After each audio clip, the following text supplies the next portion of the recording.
Welcome, dear listener, to a quiet corner of history where time moves slowly like autumn leaves drifting down from ancient oak trees. Tonight, we journey back nearly 9 centuries to discover the remarkable life of Eleanor of Aquitaine, a woman whose story unfolds like a tapestry woven with golden threads of power, love, and extraordinary resilience. As you settle into your comfortable space, perhaps pulling a soft blanket closer or adjusting your pillow just so, imagine yourself in a candlelit chamber of a medieval castle.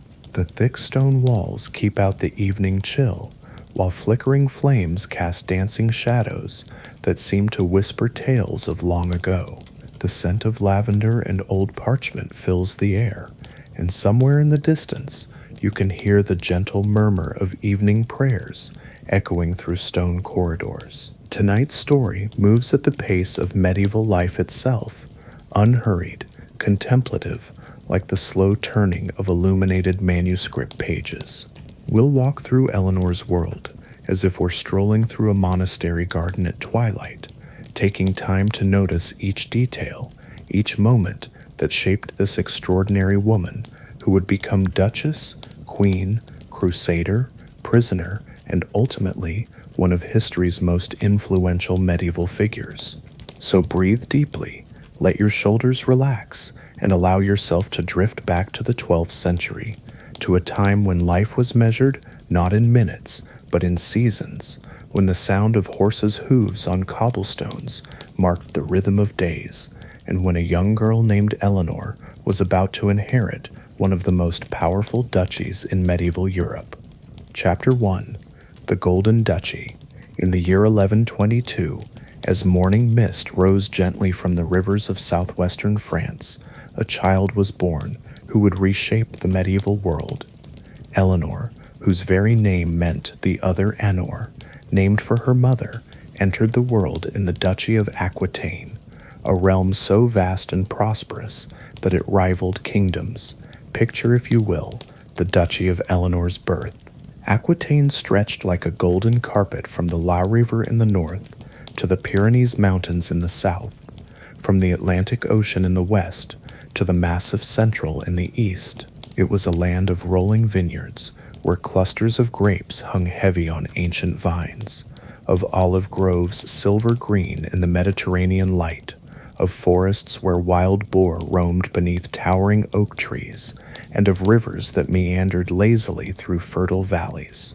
The duchy was not merely large, it was extraordinarily wealthy. Ships from distant lands docked at the port of Bordeaux, their holds filled with exotic spices, silks that shimmered like captured moonlight, and precious stones that caught the light like drops of crystallized sunbeams. Merchants from across Europe traveled the dusty roads that crisscrossed Aquitaine, their wagons loaded with goods bound for markets in Poitiers, the duchy's jewel of a capital. In this prosperous realm, Eleanor's father, William X, ruled as duke. He was a man of contradictions, a warrior who loved poetry, a ruler who patronized troubadours, a Christian who sometimes clashed with the church. The court of Aquitaine had become renowned throughout Europe for its sophistication, its love of music and literature, and its unusual respect for women's intelligence and capabilities. Young Eleanor grew up breathing this atmosphere of culture and refinement. Imagine her as a small child, perhaps 6 or 7 years old, walking through the great hall of the ducal palace in Poitiers. The hall would have been vast, its wooden beams carved with intricate patterns, its walls hung with tapestries depicting scenes from romance and legend. Troubadours, those poet-musicians who invented the very concept of courtly love, would have performed their songs of distant lands and noble hearts. The daily rhythms of Eleanor's childhood moved with the gentle predictability of medieval life. Dawn would break slowly over the castle walls, painting the sky in soft shades of pink and gold. Church bells would ring the canonical hours, prime at sunrise, terce at mid-morning, sext at noon, marking the passage of time as surely as any clock. Eleanor would have awakened to the sound of servants moving quietly through stone corridors, preparing for another day in the intricate dance of noble life. Her morning routine would have begun with prayers in her private chapel, a small, intimate space where colored light filtered through stained glass windows, casting jeweled patterns on the stone floor. She would kneel on embroidered cushions, her young voice joining in Latin prayers that had been spoken for centuries. The smell of incense would linger in the air, mixing with the scent of beeswax candles and the faint fragrance of herbs that servants scattered among the rushes on the floor. After prayers came the careful ritual of dressing. Eleanor's clothes, even as a child, would have been magnificent by the standards of her time. Her undergarments were made of fine linen, soft against her skin. Over this, servants would help her into gowns of rich wool or silk, dyed in colors that spoke of wealth and status. Deep blues achieved with precious lapis lazuli, rich reds from exotic cochineal, or brilliant yellows from saffron, brought by merchants from distant lands. The art of dressing a noble lady was elaborate and time-consuming. Each garment had to be arranged just so, each piece of jewelry placed with care. Eleanor's long hair, which contemporary accounts describe as beautiful, would be braided with ribbons or adorned with simple jeweled circlets appropriate to her age and rank. Even as a child, she was being prepared for a life where appearance mattered, where every element of dress and deportment sent messages about power, wealth, and political alliances. Breakfast in the great hall was itself a ceremony.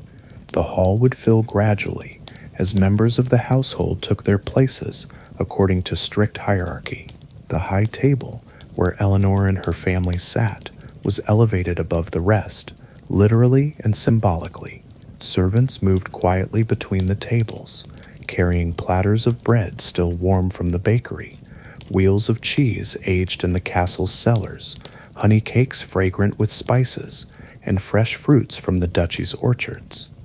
The conversation at meals was as carefully orchestrated as the food service.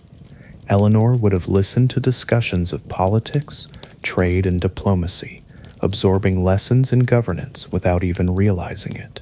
She heard reports from messengers who brought news from other duchies and kingdoms, merchants who described the wonders they had seen in distant lands, and troubadours who wove current events into their songs and stories. Education for a noble girl like Eleanor was surprisingly comprehensive for the medieval period. While many women of her time could not read or write, Eleanor received instruction that would prepare her for the complex role of a duchess. She learned Latin, the language of the church, and of international diplomacy. She studied arithmetic, necessary for managing vast estates and complex financial arrangements. She learned about geography, studying maps drawn on precious parchment that showed the known world from Ireland to Jerusalem. But perhaps most importantly, Eleanor learned about people. The court of Aquitaine was a masterclass in human nature, where she observed how power worked, how alliances were formed and broken, how words could be weapons or bridges. She watched her father navigate the complex relationships between his various vassals, managing personalities as diverse as battle-hardened knights and sensitive poets, pragmatic merchants, and idealistic clerks. The afternoons of Eleanor's childhood often involved riding through the countryside that would one day be hers to rule. Picture her on a gentle palfrey, its gait smooth and comfortable, riding through vineyards where workers moved slowly between the rows of vines. The Aquitaine landscape rolled away in all directions, hills covered with olive trees that silvered in the breeze, meadows where sheep grazed peacefully, villages where smoke rose lazily from chimneys, and church bells marked the passing hours. These rides were not merely for pleasure, they were education in the art of governance. Eleanor learned to recognize the signs of prosperity or distress in the lands she saw. She observed how different regions specialized in different crafts and crops, the winemaking areas around Bordeaux, the wool-producing regions inland, the salt-making communities along the coast. She began to understand that ruling was not just about giving orders from a throne room, but about understanding the intricate web of economic and social relationships that held a duchy together. Evening in the medieval court brought its own gentle rhythms. As shadows lengthened and the first stars appeared in the darkening sky, the great hall would transform. Torches and candles would be lit, filling the vast space with warm, flickering light.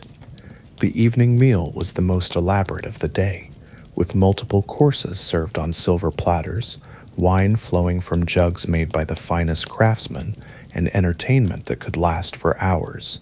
This was when the troubadours truly came alive. These poet-musicians, many of whom found generous patronage at Eleanor's father's court, would perform their compositions, songs of love and adventure, tales of heroes and distant lands, poems that celebrated the complex code of courtly behavior that was being invented in Aquitaine.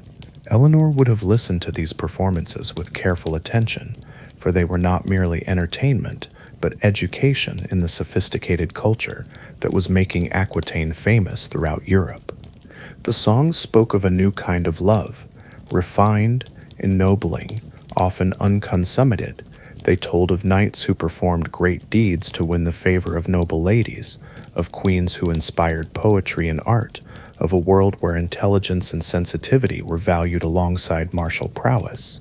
For Eleanor, growing up surrounded by this culture, these ideals became part of her very being.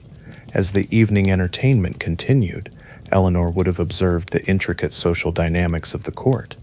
She watched how visiting nobles were received, how gifts were exchanged with careful attention to their symbolic meaning, how conversations moved between languages, the Latin of learned discourse, the French of international diplomacy, and the local dialects of Aquitaine. She learned that power was not just about commanding armies, but about managing these complex cultural and linguistic relationships. The transition from childhood to adolescence brought new responsibilities and new awareness for Eleanor. By the time she reached her early teens, she was no longer simply observing court life, but beginning to participate in it more actively. She began to understand that her education was not just for her own enrichment, but preparation for an extraordinary destiny. The political situation of medieval Europe meant that Eleanor, as the heiress to Aquitaine, was one of the most valuable marriage prospects in Christendom. Her future husband would not just gain a wife, but control over the wealthiest duchy in France. This knowledge must have been both exciting and daunting for a young girl who was still learning to navigate the complexities of adult relationships. During these teenage years, Eleanor's father began to involve her more directly in the governance of Aquitaine. She accompanied him on judicial proceedings, observing how disputes were resolved and laws interpreted. She learned about the complex feudal relationships that bound the duchy together, how vassals owed service to their lords, how lords owed protection to their vassals, how this intricate web of mutual obligation created both stability and potential conflict. The medieval legal system was vastly different from modern concepts of justice. Trials might involve ordeals by fire or water, where divine intervention was expected to reveal truth. Disputes were often settled through formal combat or elaborate oaths sworn on holy relics. Eleanor learned to navigate this system, understanding how tradition, religious belief, and practical politics combined to create medieval justice. She also began to understand the economic foundations of her future power. Aquitaine's wealth came from many sources: the wine trade that connected the duchy to markets across Europe, the pilgrim route to Santiago de Compostela that brought thousands of travelers through Aquitaine each year, the salt production along the Atlantic coast, and the agricultural abundance of the duchy's fertile river valleys. Managing this complex economy required skills in mathematics, languages, and human psychology. The role of women in 12th century society was complex and contradictory. While the church taught that women were inferior to men and should be submissive, the reality of noble life often required women to exercise real power.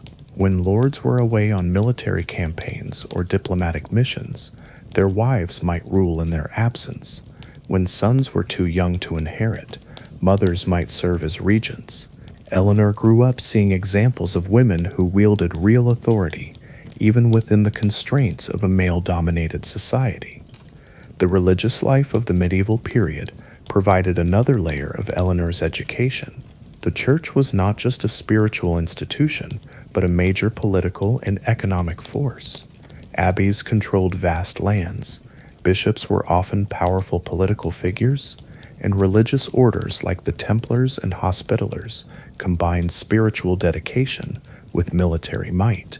Eleanor learned to navigate relationships with church leaders, understanding how religious authority intersected with secular power.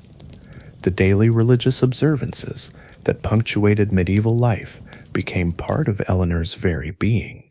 The canonical hours that marked the passage of time, the seasonal celebrations that followed the church calendar, the elaborate ceremonies that marked major religious festivals, all of these created a rhythm of life that was both predictable and deeply meaningful. Eleanor's faith, while sometimes tested by the challenges she would face, remained a constant source of strength throughout her extraordinary life. As Eleanor's 15th year approached, the political situation in Europe began to shift in ways that would dramatically affect her future. Her father, William X, was becoming increasingly involved in conflicts with other nobles and with the church. The Duchy of Aquitaine, despite its wealth and culture, existed within the larger framework of the Kingdom of France, where the Capetian kings were working to consolidate royal authority over their powerful vassals. The relationship between the Dukes of Aquitaine and the kings of France had always been complex. Technically, the Duke owed feudal allegiance to the king, but the reality was that Aquitaine was so wealthy and powerful that its rulers could act almost independently. This delicate balance of theoretical subordination and practical autonomy required constant diplomatic skill to maintain. Eleanor's education during these crucial teenage years included intensive training in the arts of diplomacy. She learned how to read between the lines of formal communications, how to craft messages that said different things to different audiences, how to use ceremony and symbolism to reinforce political messages. These skills would prove invaluable in her future roles as Queen of France and later Queen of England. The court life that surrounded Eleanor during these formative years was a masterpiece of medieval sophistication. The great hall of the Ducal Palace in Poitiers was regularly filled with visitors from across Europe, merchants displaying exotic goods, scholars debating points of theology or philosophy, artists seeking patronage for their work, and diplomats negotiating the complex agreements that held medieval society together. Entertainment in Eleanor's court reflected the cultural flowering that was occurring in Aquitaine. The troubadours who performed there were not just musicians but intellectuals who were creating new forms of literature and new concepts of human relationships.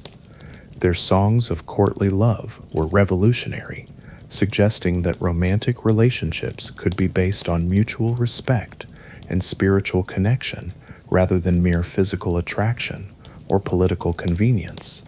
The daily schedule of court life followed patterns that had been refined over generations. Morning brought administrative duties, reviewing accounts, hearing petitions, making decisions about the countless details that kept the duchy functioning. Afternoon might involve travel to other castles or towns within the duchy, ceremonial occasions that reinforced the bonds between ruler and ruled, or meetings with visiting dignitaries who required the full pageantry of medieval hospitality.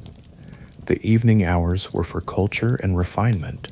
After the elaborate dinner service, when the tables had been cleared and the great hall transformed into an intimate space lit by hundreds of candles, the real magic of Eleanor's court would unfold. Troubadours would perform their latest compositions, scholars would engage in learned debates, and the assembled company would participate in the sophisticated conversations that were making Aquitaine famous as a center of European culture. The seasonal rhythms of medieval life provided another layer of structure and meaning to Eleanor's education. Spring brought renewal and hope, with festivals that celebrated the awakening of the natural world. Summer was the time for military campaigns and major diplomatic initiatives, when travel was easiest and communication between distant regions most feasible. Autumn brought harvest festivals and preparation for winter, while winter itself was a time for reflection, planning, and the indoor pursuits that kept the mind active during the dark months. The Christmas season was particularly elaborate in Eleanor's court. The 12 days of Christmas, from December 25 to January 6, were filled with religious ceremonies, elaborate feasts, and entertainment that drew visitors from across Europe. These celebrations were not just religious observances, but important diplomatic occasions, when alliances were renewed, marriages negotiated, and the complex web of medieval politics rewoven for another year. As Eleanor approached her 16th birthday, the question of her marriage became increasingly urgent. Medieval noble marriages were rarely about romantic love. They were diplomatic alliances, economic partnerships, and political strategies disguised as personal relationships. For Eleanor, whose inheritance made her one of the most powerful women in Europe, marriage would determine not just her personal happiness, but the future balance of power across the continent. The process of negotiating a medieval noble marriage was extraordinarily complex. Potential suitors had to be evaluated, not just for their personal qualities, but for their political connections, their military strength, their economic resources, and their ability to protect and enhance the interests of Aquitaine. Messengers carried proposals back and forth across Europe, while diplomats engaged in lengthy negotiations about dowries, inheritance rights, and the countless legal details that would govern the union. Eleanor's father, Duke William X, faced a particularly difficult decision. He needed to find a husband for Eleanor who would be strong enough to protect Aquitaine from its enemies, but not so powerful as to absorb the duchy into his own domains. The suitor needed to be acceptable to the King of France, who as feudal overlord had some say in the marriage, but also capable of maintaining Aquitaine's traditional independence and cultural distinctiveness. The medieval marriage market was international in scope. Potential husbands for Eleanor might come from England, the Holy Roman Empire, the various Italian states, or even from Byzantium or the crusader kingdoms in the east. Each possibility brought its own advantages and disadvantages, its own implications for the future of Aquitaine and its people. As these negotiations continued, Eleanor's daily life took on an even more formal character. She was no longer just being educated for some future role. She was being prepared for an immediate transition to adult responsibilities. Her training in languages intensified, since she would need to communicate with diplomats and nobles from across Europe. Her education in law and governance became more practical, focusing on the specific skills she would need as a ruling duchess. The weight of expectation must have been enormous for a young woman still in her teens. Eleanor was being prepared to inherit and rule one of the most important duchies in Europe, to enter into a marriage that would reshape the political map of the continent, and to navigate the dangerous waters of international diplomacy, where a single misstep could lead to war, invasion, or the loss of everything her family had built over generations. Yet throughout this intense preparation, Eleanor seems to have maintained the curiosity, intelligence, and strength of character that would serve her throughout her extraordinary life. Contemporary accounts, while filtered through the perspectives of medieval chroniclers, suggest that she approached her future responsibilities with a combination of confidence and careful preparation that impressed even experienced diplomats and nobles. The cultural sophistication of Eleanor's court during these years provided her with advantages that few medieval rulers enjoyed. The troubadours who performed at Poitiers were not just entertainers but cultural ambassadors who carried news, ideas, and artistic innovations across Europe. Through their networks, Eleanor gained access to information and perspectives that helped her understand the broader European context within which she would need to operate. The court's reputation for learning and refinement also attracted scholars and intellectuals who enriched Eleanor's education in ways that went far beyond the typical training of medieval nobles. She had access to books and manuscripts that were rare treasures in an age before printing, to maps that showed the extent of the known world, and to scholarly discussions that explored questions of philosophy, theology, and natural science that were at the cutting edge of medieval knowledge. As Eleanor's 17th year began, the pace of marriage negotiations accelerated.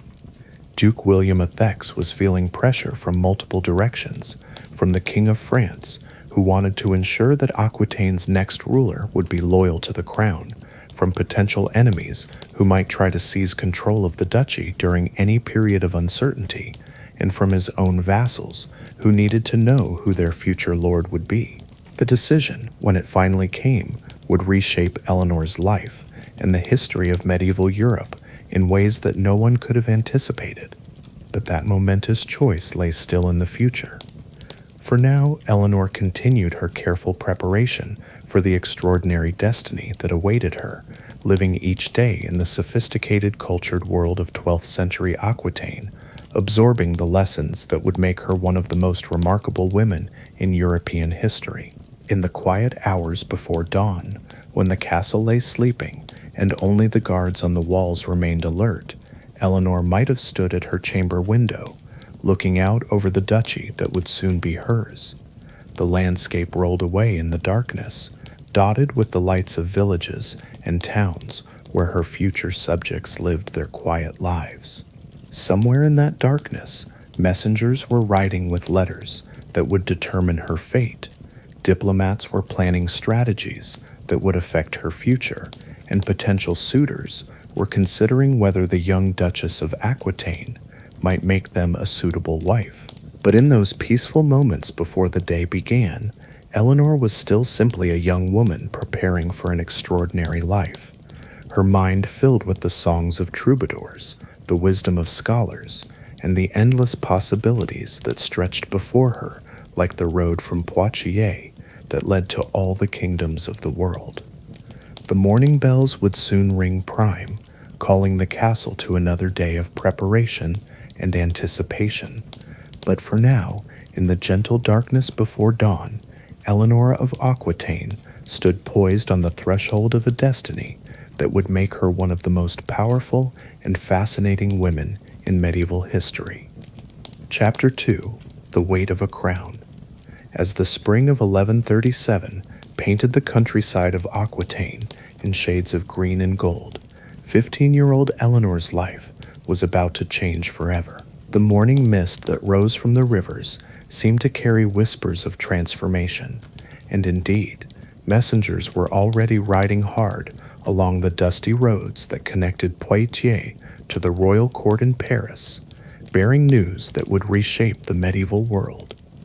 Duke William of Aquitaine had made his decision about Eleanor's future, but that decision was wrapped in circumstances more dramatic than anyone might have expected. The Duke had embarked on a pilgrimage to Santiago de Compostela, that ancient shrine in northwestern Spain where pilgrims from across Europe came to honor St. James. It was a journey of spiritual devotion, but for William of Aquitaine, it was also a journey from which he would not return. Imagine Eleanor receiving the news in the great hall of the ducal palace. The massive stone chamber, with its soaring wooden ceiling and walls hung with tapestries depicting scenes from romance and legend, would have fallen silent as the messenger delivered his report. Duke William of Aquitaine had died at the Abbey of Saint Jacques de Compostelle on Good Friday, April 9th, 1113. In his final hours, he had made arrangements that would echo through centuries of European history. The Duke's deathbed decision was both pragmatic and revolutionary. Rather than leave his duchy vulnerable to the chaos that often followed a ruler's death, he had arranged for Eleanor to marry Louis, the son and heir of King Louis VI of France. This marriage would not only protect Aquitaine from its enemies, but would also create the largest and most powerful realm in Western Europe, stretching from the English Channel to the Pyrenees Mountains. For Eleanor, now Duchess of Aquitaine, in her own right at barely 15 years of age, this news must have been overwhelming. In the space of a few days, she had lost her father, inherited one of the richest duchies in Europe, and learned that she was to marry the future King of France. The weight of these changes would have pressed upon her young shoulders like a mantle of gold, beautiful and precious, but extraordinarily heavy. The process of preparing for this momentous marriage unfolded with the elaborate ceremony that marked all important medieval events. Picture the transformation of Eleanor's daily routine as her household prepared for her departure from Poitiers. The castle that had been her home since childhood became a hive of activity as servants packed the countless items that would accompany a duchess to her wedding: clothes and jewels, books and musical instruments, religious artifacts and personal treasures that connected her to her Aquitanian heritage. The selection of Eleanor's trousseau was itself a diplomatic exercise. Each piece of clothing, each jewel, each decorative object sent a message about the wealth and sophistication of Aquitaine. Her wedding dress, worked with gold thread and precious stones, would demonstrate that she came to her marriage as an equal partner, not a supplement seeking favor. The books in her personal library would show that she was educated and cultured, capable of participating in the intellectual life of the French court. But perhaps most importantly, Eleanor's preparation included intensive instruction in the complex etiquette and expectations of royal life. Being a duchess in Aquitaine, with its relatively relaxed and cultured atmosphere, was one thing. Being the future Queen of France was quite another. The French court, centered in Paris and the royal fortress of the Louvre, operated according to rigid protocols that had been refined over centuries. The journey from Poitiers to Paris, where Eleanor would meet her future husband, was a royal progress that demonstrated the power and wealth of Aquitaine to all who witnessed it.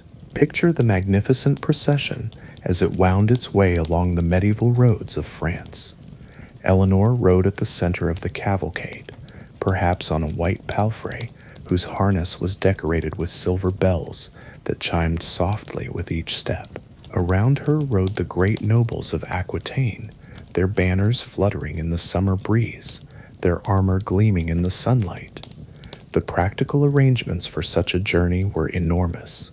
Hundreds of people traveled with Eleanor, nobles and servants, soldiers and priests, craftsmen and entertainers. They required food and shelter, fresh horses and repairs to equipment, safe passage through territories that might not always be friendly to Aquitanian interests. The logistics were so complex that advance parties had been sent ahead weeks earlier to arrange for supplies and accommodation. As the procession made its way north through the heart of France, Eleanor had time to contemplate the magnitude of the change in her life. The familiar landscape of Aquitaine gradually gave way to the territories directly controlled by the French crown. The dialects spoken in the villages changed, the architecture of the churches evolved, and the very rhythm of life seemed different from what she had known in her homeland. The first meeting between Eleanor and Louis took place at the royal castle of Louvre in Paris, and it must have been one of the most carefully orchestrated encounters in medieval history.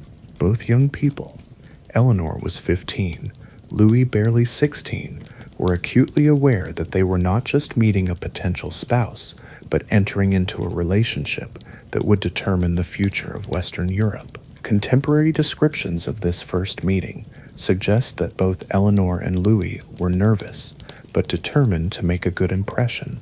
Eleanor, with her golden hair and intelligent eyes, represented the sophisticated culture of southern France. Louis, pale and serious, embodied the pious gravity of the northern French monarchy. They were opposite in many ways, she cultured and worldly, he devout and scholarly. But their marriage would unite complementary strengths. The wedding ceremony itself, held at the Cathedral of Saint Andre in Bordeaux on July 25, 1137, was a spectacle of medieval magnificence. The ancient cathedral, with its soaring Gothic arches and walls of golden stone, provided a setting worthy of one of the most important marriages of the 12th century. Imagine the scene as Eleanor, now 17 and radiantly beautiful, processed down the cathedral nave on the arm of Archbishop Geoffrey de la Rue. Her wedding dress was a masterpiece of medieval craftsmanship. The heavy silk, imported from Byzantium at enormous expense, was the color of deep sapphires. Gold thread formed intricate patterns across the fabric, while precious stones, emeralds from the east, garnets from distant mines, pearls from the depths of unknown seas, caught the light streaming through the cathedral's stained glass windows.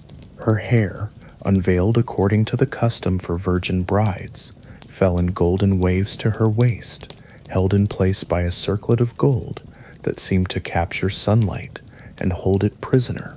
Louis, standing at the altar in his royal robes, must have been struck by the magnificence of his bride. He wore the ceremonial garments of French royalty, a robe of deep purple silk lined with ermine, a golden belt that had belonged to his predecessors, and around his neck a collar of gold set with gems that represented the wealth and power of the Capetian dynasty. The marriage ceremony followed the ancient rites of the Catholic Church, but it was enhanced by the pageantry appropriate to such an important political alliance. The cathedral was filled with the greatest nobles of France and Aquitaine, their clothes a rainbow of rich colors, their jewels sparkling in the candlelight. Bishops and abbots, representing the spiritual authority that blessed this union, stood in their ceremonial vestments around the altar.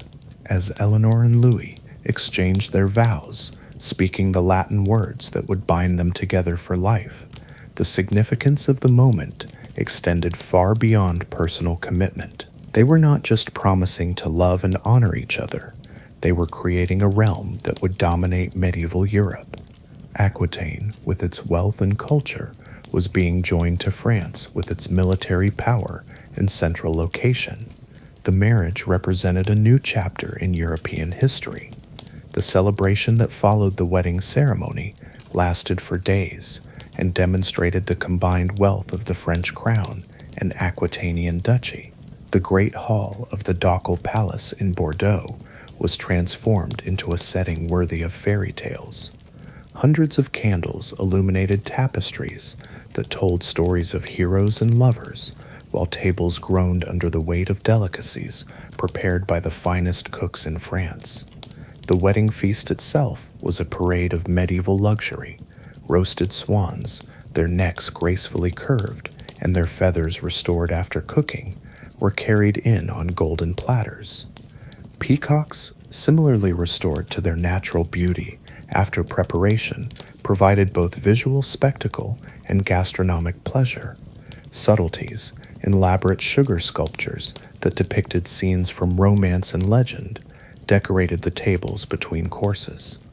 Wine flowed freely, but this was not ordinary wine. These were the finest vintages from Aquitaine's most prestigious vineyards, some aged for decades in the deep cellars of ancient monasteries. The cups from which the wedding guests drank were themselves works of art, goblets of gold and silver, some encrusted with precious stones, others decorated with intricate engravings that told stories of past kings and queens. The entertainment provided during the wedding celebration reflected the cultural sophistication that Eleanor brought to her marriage. Troubadours from across Aquitaine performed their latest compositions, many written specifically for this occasion.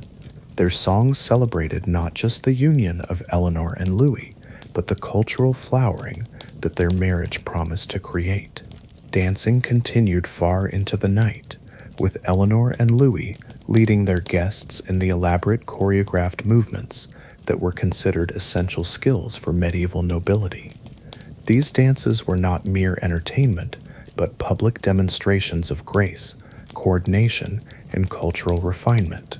Every step was prescribed by tradition, every gesture loaded with symbolic meaning. As the wedding celebrations finally concluded and the couple prepared for their life together, both Eleanor and Louis must have been aware of the enormous expectations that surrounded their marriage. They were not just husband and wife, but the rulers of the largest realm in Western Europe. Their subjects, from the merchants of Bordeaux to the farmers of the Ile-de-France, looked to them for leadership, protection, and the wise governance that would ensure prosperity and peace. The early months of Eleanor's marriage to Louis were a period of adjustment and learning. The French court, centered in Paris, operated according to customs and expectations that were quite different from those of Aquitaine. Where Eleanor's childhood home had been characterized by cultural sophistication and relative informality, the French court emphasized piety, ceremony, and rigid hierarchy. Eleanor's daily routine as the future Queen of France was far more constrained than her life as Duchess of Aquitaine had been. The French court operated according to strict schedules that left little room for spontaneity. Morning prayers were followed by formal audiences, where petitioners could present their requests to the royal couple. Afternoon brought administrative duties, reviewing documents, meeting with advisors, making decisions about the countless details that kept the kingdom functioning. The evening hours, which in Aquitaine had been devoted to cultural pursuits and sophisticated conversation, were in France more likely to be spent in religious observances or formal ceremonies. Louis, deeply pious even as a young man, preferred prayer and scholarly discussion to the musical and literary entertainments that Eleanor had enjoyed in her father's court. This cultural adjustment was made more difficult by the fact that Eleanor and Louis, despite their political compatibility, were quite different in personality and interests. Eleanor was vivacious, intelligent, and cultured, comfortable with the sophisticated interplay of ideas and personalities that characterized medieval court life at its best.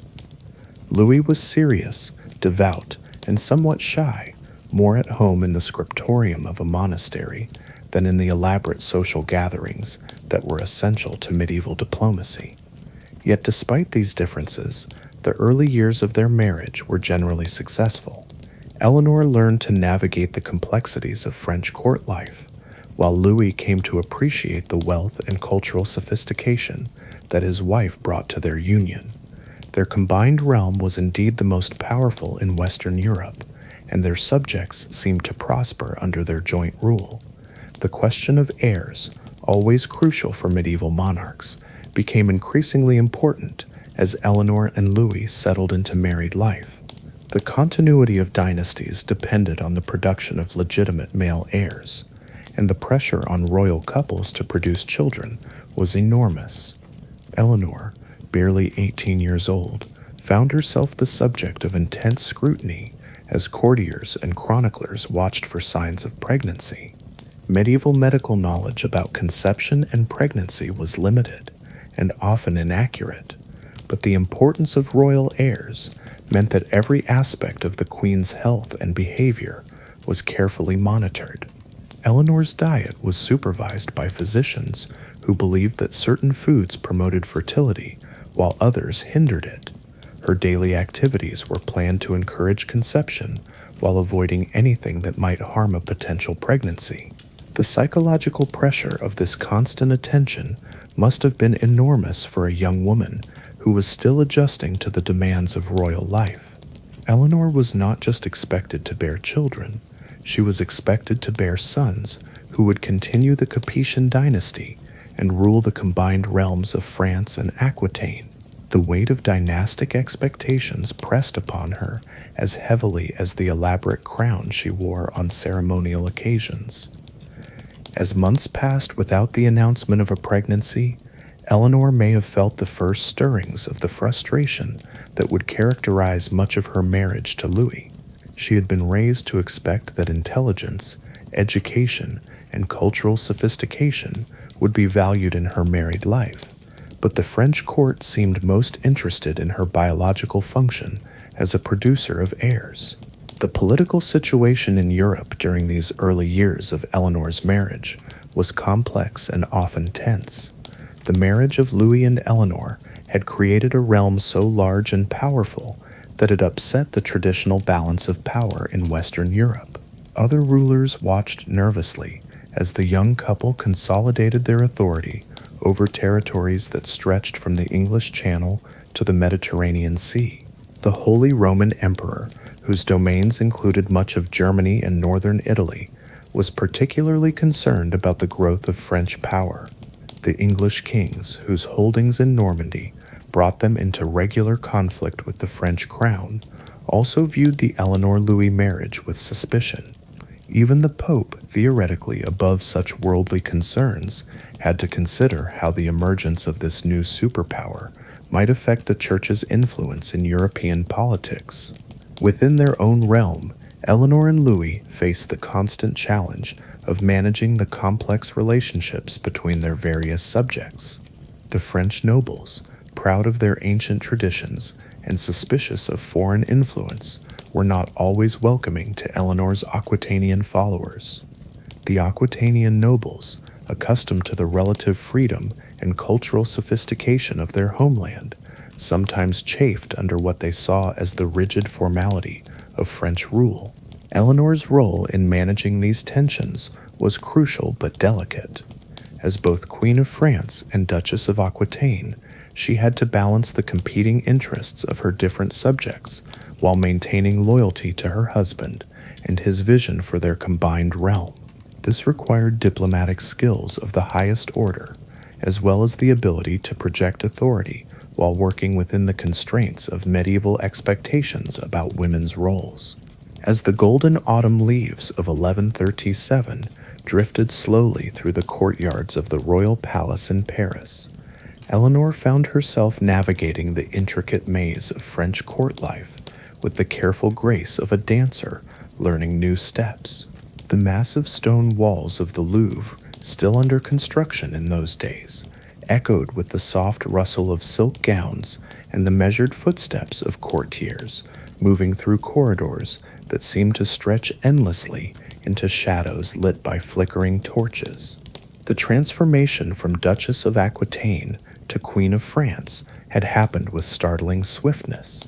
In August of 1137, just 1 month after her wedding to Louis, the young couple received news that would change their lives forever.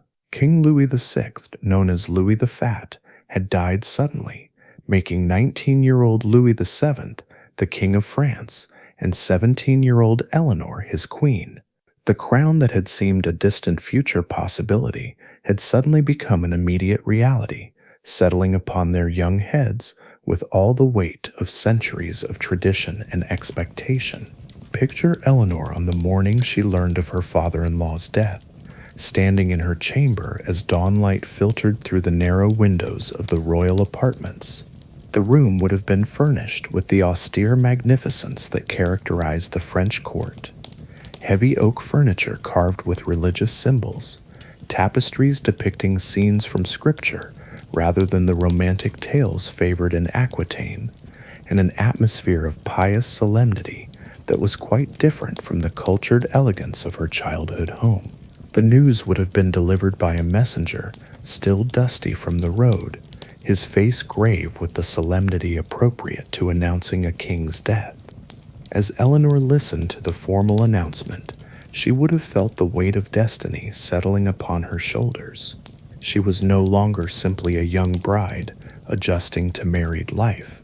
She was now Queen of France, one of the most powerful women in Christendom, responsible for the welfare of millions of subjects and the stability of the largest realm in Western Europe. The coronation ceremony that followed was a spectacle of medieval grandeur designed to emphasize the divine nature of royal authority. The ancient cathedral of Reims, where French kings had been crowned for centuries, provided a setting that seemed to bridge earth and heaven. Its soaring Gothic arches reached toward the sky like stone prayers, while light streaming through stained glass windows painted the interior in jeweled colors that shifted and danced as clouds passed overhead. Eleanor's coronation gown was a masterpiece of medieval craftsmanship that took months to complete. The fabric itself, silk so fine it seemed to shimmer with its own inner light, had been imported from the distant markets of Constantinople at enormous expense. Master embroiderers, their eyes strained from years of close work, had covered every inch of the gown with intricate patterns worked in gold and silver thread. Precious stones, sapphires like captured pieces of sky, emeralds that held the essence of spring forests, rubies that glowed like drops of celestial fire, were sewn into the fabric with such skill that they seemed to grow naturally from the golden threads. The weight of the crown that was placed upon Eleanor's head during the ceremony was both literal and symbolic. Crafted by the finest goldsmiths in France, it was heavy enough to remind the wearer constantly of the burdens of royal responsibility. Each jewel in the crown had been chosen not just for its beauty, but for its symbolic meaning: diamonds for invincibility, sapphires for wisdom, emeralds for fertility and renewal. As the Archbishop of Reims lowered the crown onto Eleanor's bowed head, she must have felt the full weight of queenly duty settling into her very bones. The ceremony itself followed rituals that had been refined over centuries, each gesture loaded with meaning that connected the new monarchs to their predecessors and to the divine authority that was believed to flow through anointed kings and queens. Eleanor and Louis knelt on embroidered cushions that had supported generations of French royalty, their hands placed on holy relics that were said to contain fragments of the true cross and the bones of saints who had watched over France since the earliest days of Christianity. The sacred oils used in the anointing ceremony were kept in the holy ampulla, a small vessel that legend claimed had been brought by a dove directly from heaven for the baptism of Clovis, the first Christian king of France. As the oil touched Eleanor's forehead, marking her as God's chosen queen, she would have felt the awesome responsibility of representing divine will on earth, of ruling not just by human authority, but by heavenly mandate. The banquet that followed the coronation was a display of royal magnificence that demonstrated the wealth and power of the newly crowned monarchs to the assembled nobility of France and Europe. The great hall had been transformed into a setting worthy of the most elaborate medieval romance. Hundreds of candles and golden candelabra illuminated tapestries depicting the great deeds of French kings, while the air was perfumed with incense and the subtle fragrances of exotic spices brought from the farthest reaches of the known world. The procession of dishes served at the coronation banquet read like a catalog of medieval luxury. Roasted peacocks, their brilliant plumage restored after cooking, were carried in on golden platters by servers dressed in the royal livery. Swans stuffed with aromatic herbs swam in lakes of rich sauce, while elaborate subtleties, sugar sculptures depicting scenes from French history, provided both visual spectacle and sweet conclusion to each course. Wine flowed from golden ewers into goblets that were themselves precious works of art. These were not merely drinking vessels, but symbols of royal power, many encrusted with gems and decorated with scenes that told the story of French kingship. The wine itself was chosen to represent the finest products of the royal domains: deep reds from Burgundy, crisp whites from the Loire Valley, and sweet dessert wines from regions that had pledged their loyalty to the crown. Eleanor's adjustment to queenly duties began immediately after the coronation festivities concluded. The daily routine of a medieval queen was as rigidly prescribed as that of a monastery, with each hour assigned its proper activities, and each activity surrounded by elaborate ceremonial requirements. The Queen's day began before dawn with private prayers in her chapel, a small intimate space where she could commune with God away from the constant scrutiny of court life. The morning prayers were followed by the complex ritual of royal dressing, an elaborate ceremony that could take hours to complete.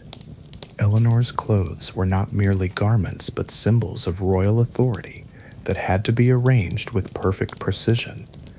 Each piece had its place in the hierarchy of royal attire: the silk stockings embroidered with golden fleur-de-lis, the elaborate undergown that supported the weight of the outer robe, the jeweled belt that cinched the waist and displayed precious stones that represented the wealth of the realm.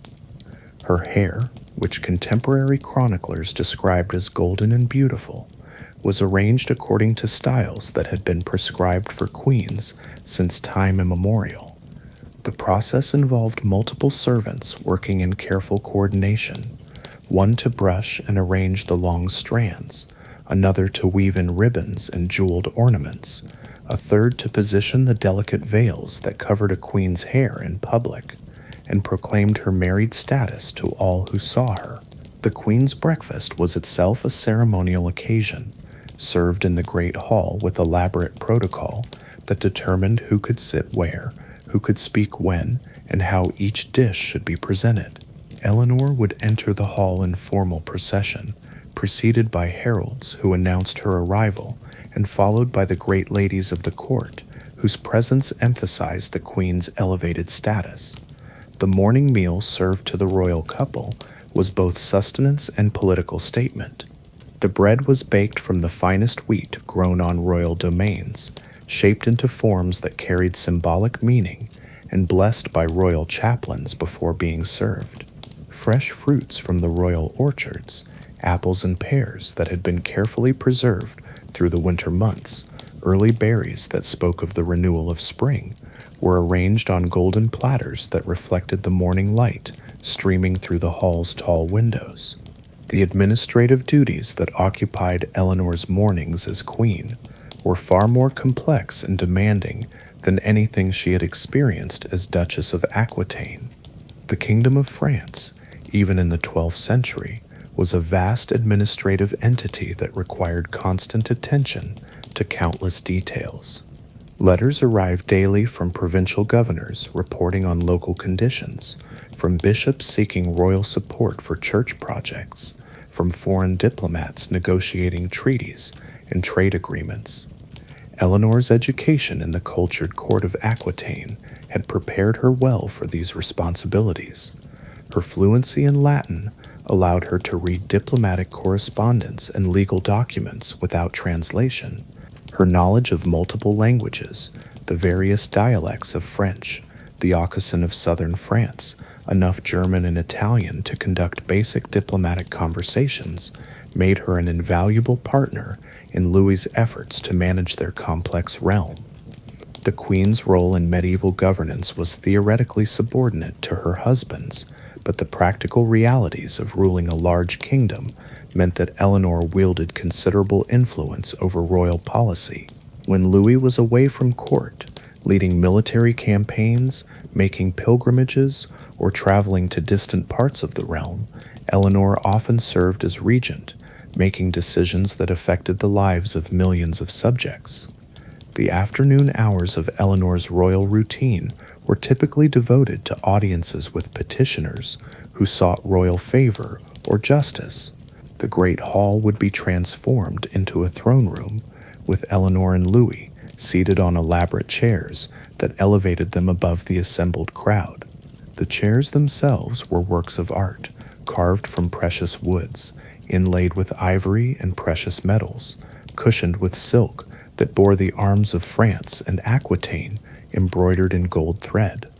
The petitioners, who appeared before the royal couple, represented every level of medieval society.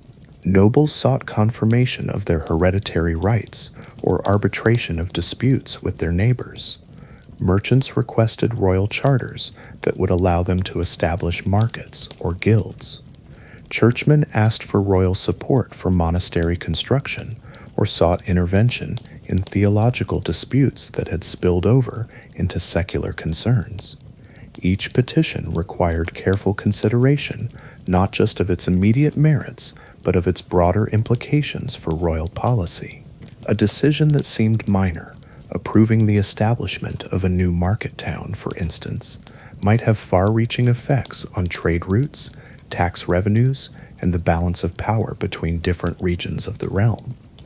Eleanor's intelligence and education made her an astute advisor to Louis in these deliberations. The evening routine of the royal court provided Eleanor with some relief from the formal demands of queenly duty, but even these hours were carefully structured according to ancient custom. The evening meal was the most elaborate of the day, with multiple courses served according to rigid protocol that demonstrated the wealth and power of the crown, while providing opportunities for informal diplomacy with important guests. The great hall would be transformed for the evening meal into a setting worthy of the most elaborate medieval romance. Hundreds of candles illuminated rich tapestries that told stories of French kings and their great deeds. The tables were arranged according to strict hierarchy, with the royal couple at the high table and other guests seated according to their rank and importance. The placement of each guest carried political meaning that was carefully observed by all present. The entertainment provided during evening meals reflected the cultural sophistication that Eleanor brought to the French court. Musicians performed complex polyphonic compositions that were just beginning to develop in the cathedrals and courts of Western Europe. Storytellers recounted tales of romance and adventure that transported listeners to distant lands and magical realms. Dancing masters led the assembled company through intricate choreographed movements that were considered essential skills for anyone aspiring to courtly respectability. Eleanor's influence on French court culture during these early years of her reign was subtle but significant.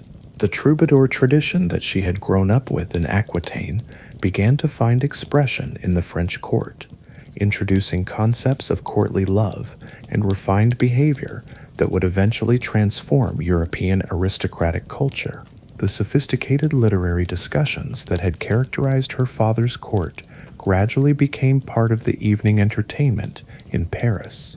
Yet for all the magnificence and cultural refinement of court life, Eleanor's primary responsibility as queen remained the production of heirs to continue the royal dynasty. The pressure surrounding this duty was enormous and constant, creating a source of stress that colored every aspect of her daily life. Medieval medical knowledge offered little reliable guidance about conception and pregnancy, leaving royal couples to rely on folk wisdom, religious devotion, and hope that divine providence would bless their union with children. The court physicians who attended Eleanor employed treatments and remedies that seem bizarre by modern standards, but represented the best medical knowledge available in the 12th century. They prescribed specific foods believed to promote fertility, recommended particular prayers and religious observances, and monitored every aspect of the queen's health for signs that might indicate pregnancy or explain its absence. The psychological burden of this constant scrutiny must have been almost unbearable for a young woman who was still adjusting to the overwhelming demands of queenly duty. Eleanor was not just expected to bear children, she was expected to bear sons who would inherit the throne and continue the Capetian dynasty. The fate of the largest realm in Western Europe seemed to depend on her biological success as a mother of kings. As months and then years passed without the birth of a male heir, Eleanor may have begun to feel the first stirrings of frustration that would eventually contribute to the breakdown of her marriage to Louis. She had been raised to value intelligence, education, and cultural achievement, but the French court seemed primarily interested in her reproductive capacity. The sophisticated young woman who had been educated to rule a duchy found herself reduced, in some eyes, to little more than a potential vessel for royal offspring. The political implications of Eleanor's failure to quickly produce male heirs became increasingly apparent as her marriage to Louis entered its second and third years. Medieval succession law was complex and often ambiguous, but the general principle was clear. Kingdoms needed kings, and kings were typically male. Without sons, the vast realm created by Eleanor and Louis' marriage might fragment upon their deaths, returning to the chaos and weakness that had characterized earlier periods of European history. The pressure came not just from Louis and his advisors, but from the nobility of both France and Aquitaine, who had their own interests in dynastic stability. French nobles who had supported the marriage as a way of increasing French power began to question whether the union would achieve its intended goals. Aquitanian nobles worried that their duchy might be absorbed completely into France if Eleanor failed to produce heirs who could maintain its distinctive identity and privileges. Foreign rulers also watched the situation with keen interest.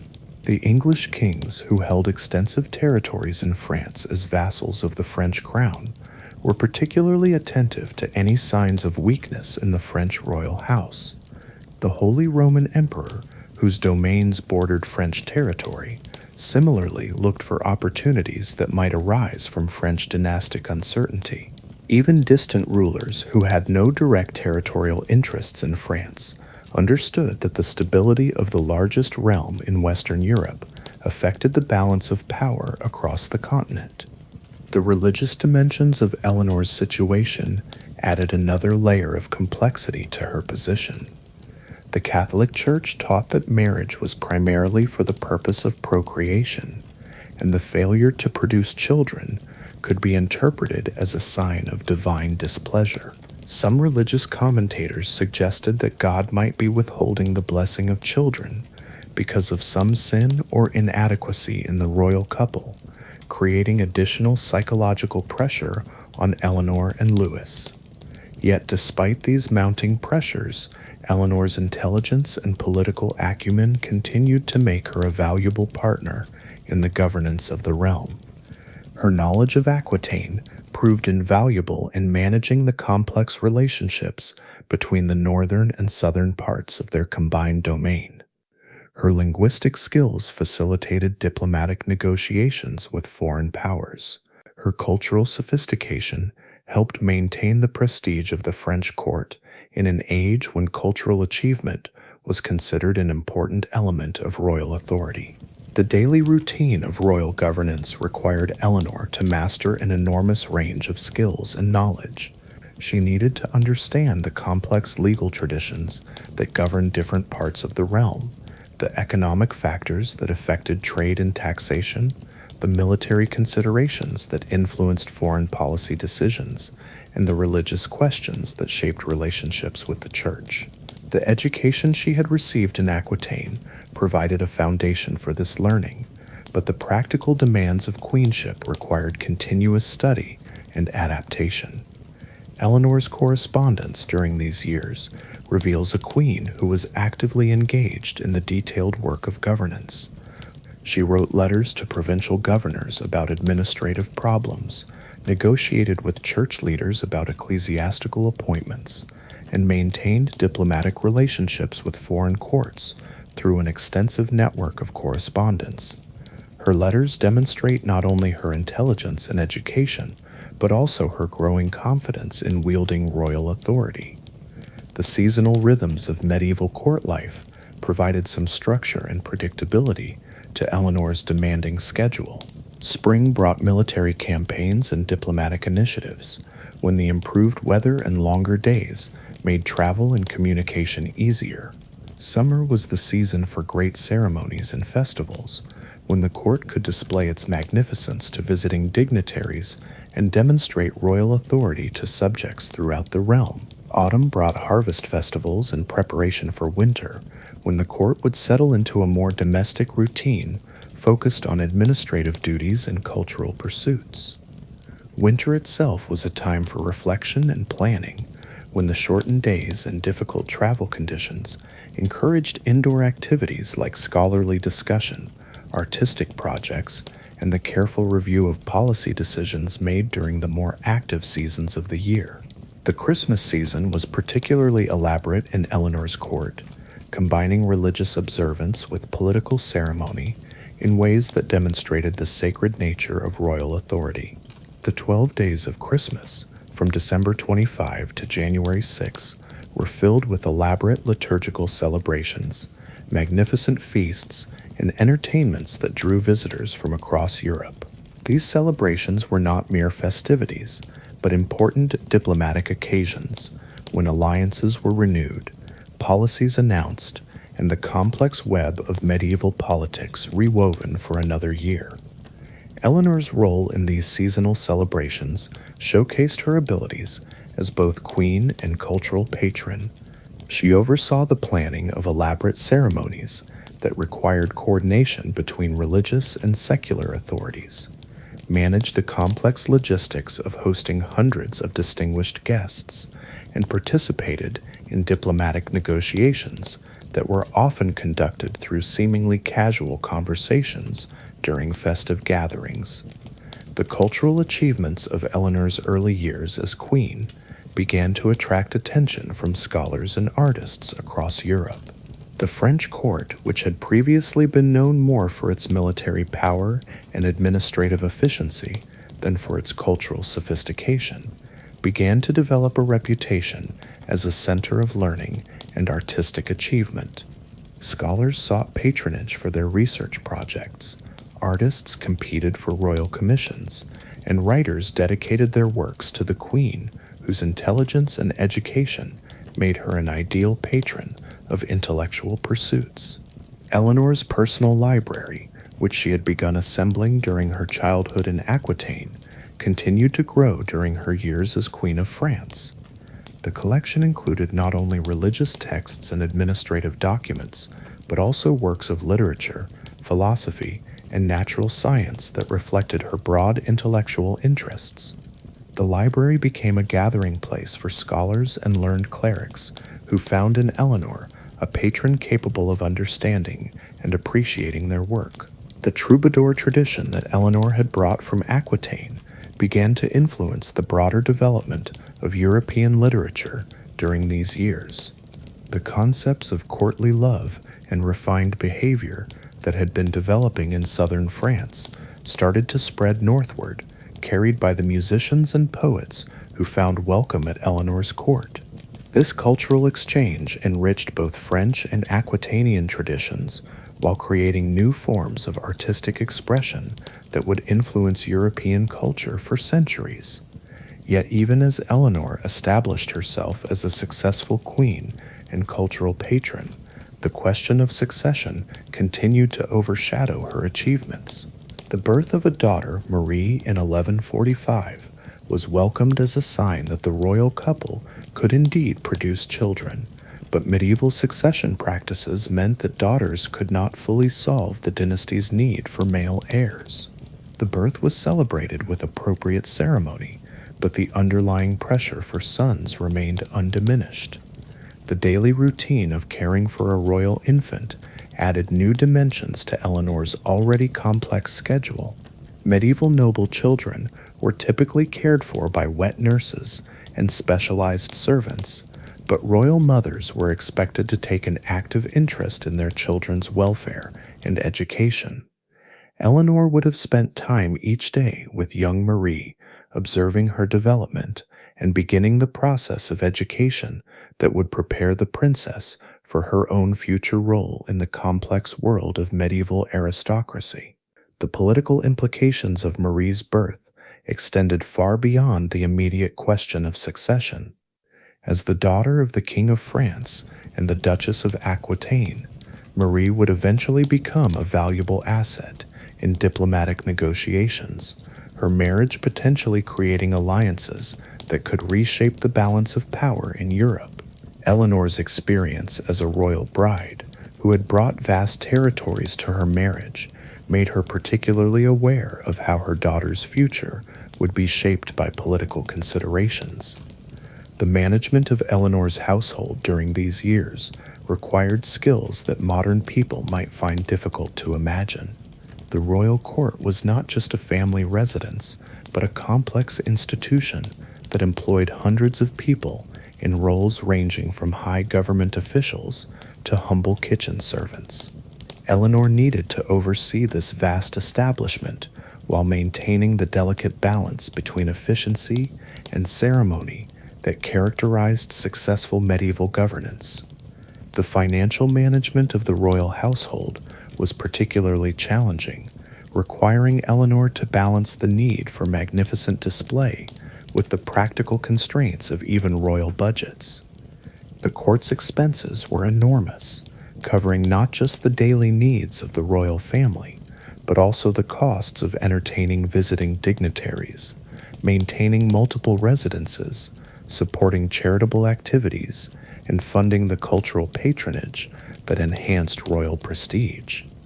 Eleanor's education in Aquitaine had included training in the practical skills needed to manage large estates, and this knowledge proved invaluable in her role as queen. She understood the complex relationships between agricultural production, trade revenues, and the monetary systems that allowed medieval economies to function. Her ability to grasp these economic realities made her an effective partner in Louis's efforts to manage the finances of their expanded realm. The international dimension of Eleanor's queenship became increasingly important as her marriage to Louis matured. The combined realm of France and Aquitaine was now the largest and wealthiest in Western Europe, making its rulers key players in every major diplomatic initiative of the period. Eleanor's linguistic abilities and cultural sophistication made her an effective representative of French interests in negotiations with foreign powers. The correspondence between Eleanor and other royal women of the period reveals a network of relationships that transcended national boundaries and political rivalries. Medieval queens often maintained personal relationships with their counterparts in other kingdoms, sharing information about family matters, cultural developments, and sometimes political intelligence that proved valuable in diplomatic negotiations. Eleanor's relationship with the church during her early years as queen was complex and sometimes tense.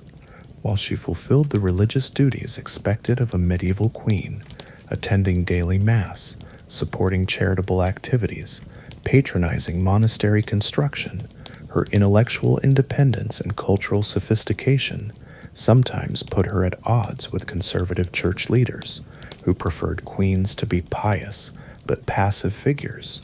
The tension between Eleanor's personal beliefs and church expectations would eventually contribute to some of the most dramatic episodes of her life.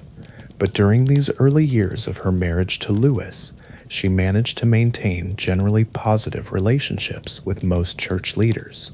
Her donations to religious institutions were generous, her attendance at religious ceremonies regular, and her public behavior appropriately pious by medieval standards.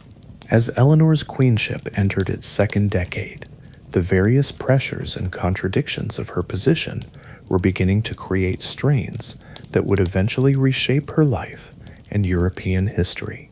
The sophisticated, intelligent woman who had been raised to rule a duchy was finding the constraints of French royal life increasingly frustrating. The cultural patron who had been educated to value learning and artistic achievement was discovering that her primary role was expected to be biological rather than intellectual. The stage was being set for decisions that would shock medieval Europe and create legendary stories that would be told and retold for centuries. But for now, Eleanor continued her careful navigation of the complex demands of queenship, managing the daily routines of royal life while building the relationships and acquiring the experiences that would serve her well in the extraordinary adventures that lay ahead. In the quiet hours before dawn, when the royal palace lay sleeping and only the guards on the walls remained alert, Eleanor might have stood at her chamber window, looking out over the city of Paris. The narrow streets wound away into darkness, punctuated by the occasional light of a lantern or the glow of a fire kept burning through the night. Somewhere in that maze of streets and buildings lived the subjects whose welfare depended on her wisdom and judgment, whose futures would be shaped by the decisions she and Louis made in the councils of government. The weight of responsibility that settled on her shoulders during those quiet moments must have been almost overwhelming. She was not yet 25 years old, but she carried the burden of ruling the largest realm in Western Europe.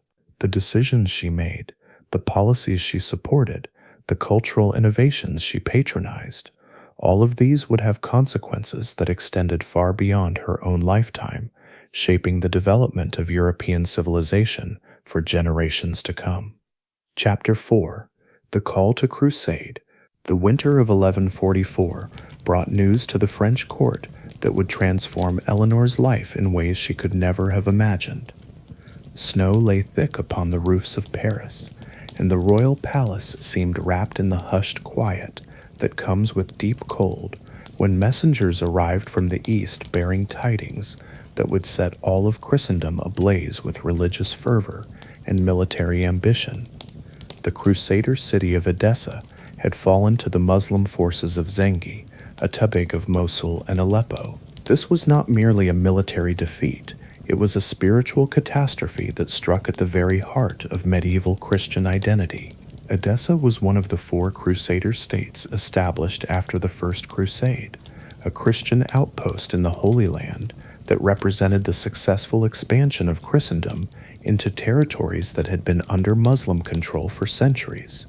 Picture Eleanor receiving this news in the great hall of the royal palace, the massive stone chamber illuminated by the flickering light of torches that cast dancing shadows on tapestries depicting the victories of French kings. The messenger, still bearing the dust of his long journey from the east, would have knelt before the royal couple as he delivered his report. His words would have fallen into the winter silence like stones dropped into still water, creating ripples of consequence that would spread across Europe and beyond. The fall of Edessa was more than a military disaster. It was a theological crisis that challenged fundamental assumptions about divine providence and Christian destiny. How could God allow a Christian city to fall to infidel forces? What did this defeat say about the spiritual state of Christendom? These questions haunted the courts and cathedrals of Europe as religious and secular leaders struggled to understand the implications of what had happened in the distant East. Pope Eugenius III's response to the crisis came in the form of a papal bull calling for a new crusade to reclaim the lost territories and strengthen the remaining crusader states. The document, written in the formal Latin of papal chancery, carried the full weight of ecclesiastical authority behind its call for Christian knights to take up the cross and march to the defense of the Holy Land. The papal bull reached the French court in early 1145, and its impact on both Eleanor and Louis was immediate and profound. For Louis, still young and deeply pious, the call to crusade represented an opportunity to fulfill the highest ideals of Christian kingship. The concept of the crusade had been developed by the Church as a way of channeling the military energies of medieval knights towards spiritual purposes, offering participants the promise of salvation in exchange for service in the defense of Christendom. Eleanor's response to the call for crusade was more complex and in many ways more remarkable. Medieval women were not typically expected to participate directly in military campaigns, but Eleanor was not a typical medieval woman. As Duchess of Aquitaine in her own right and Queen of France by marriage, she possessed both the resources and the authority to play a major role in any crusading expedition.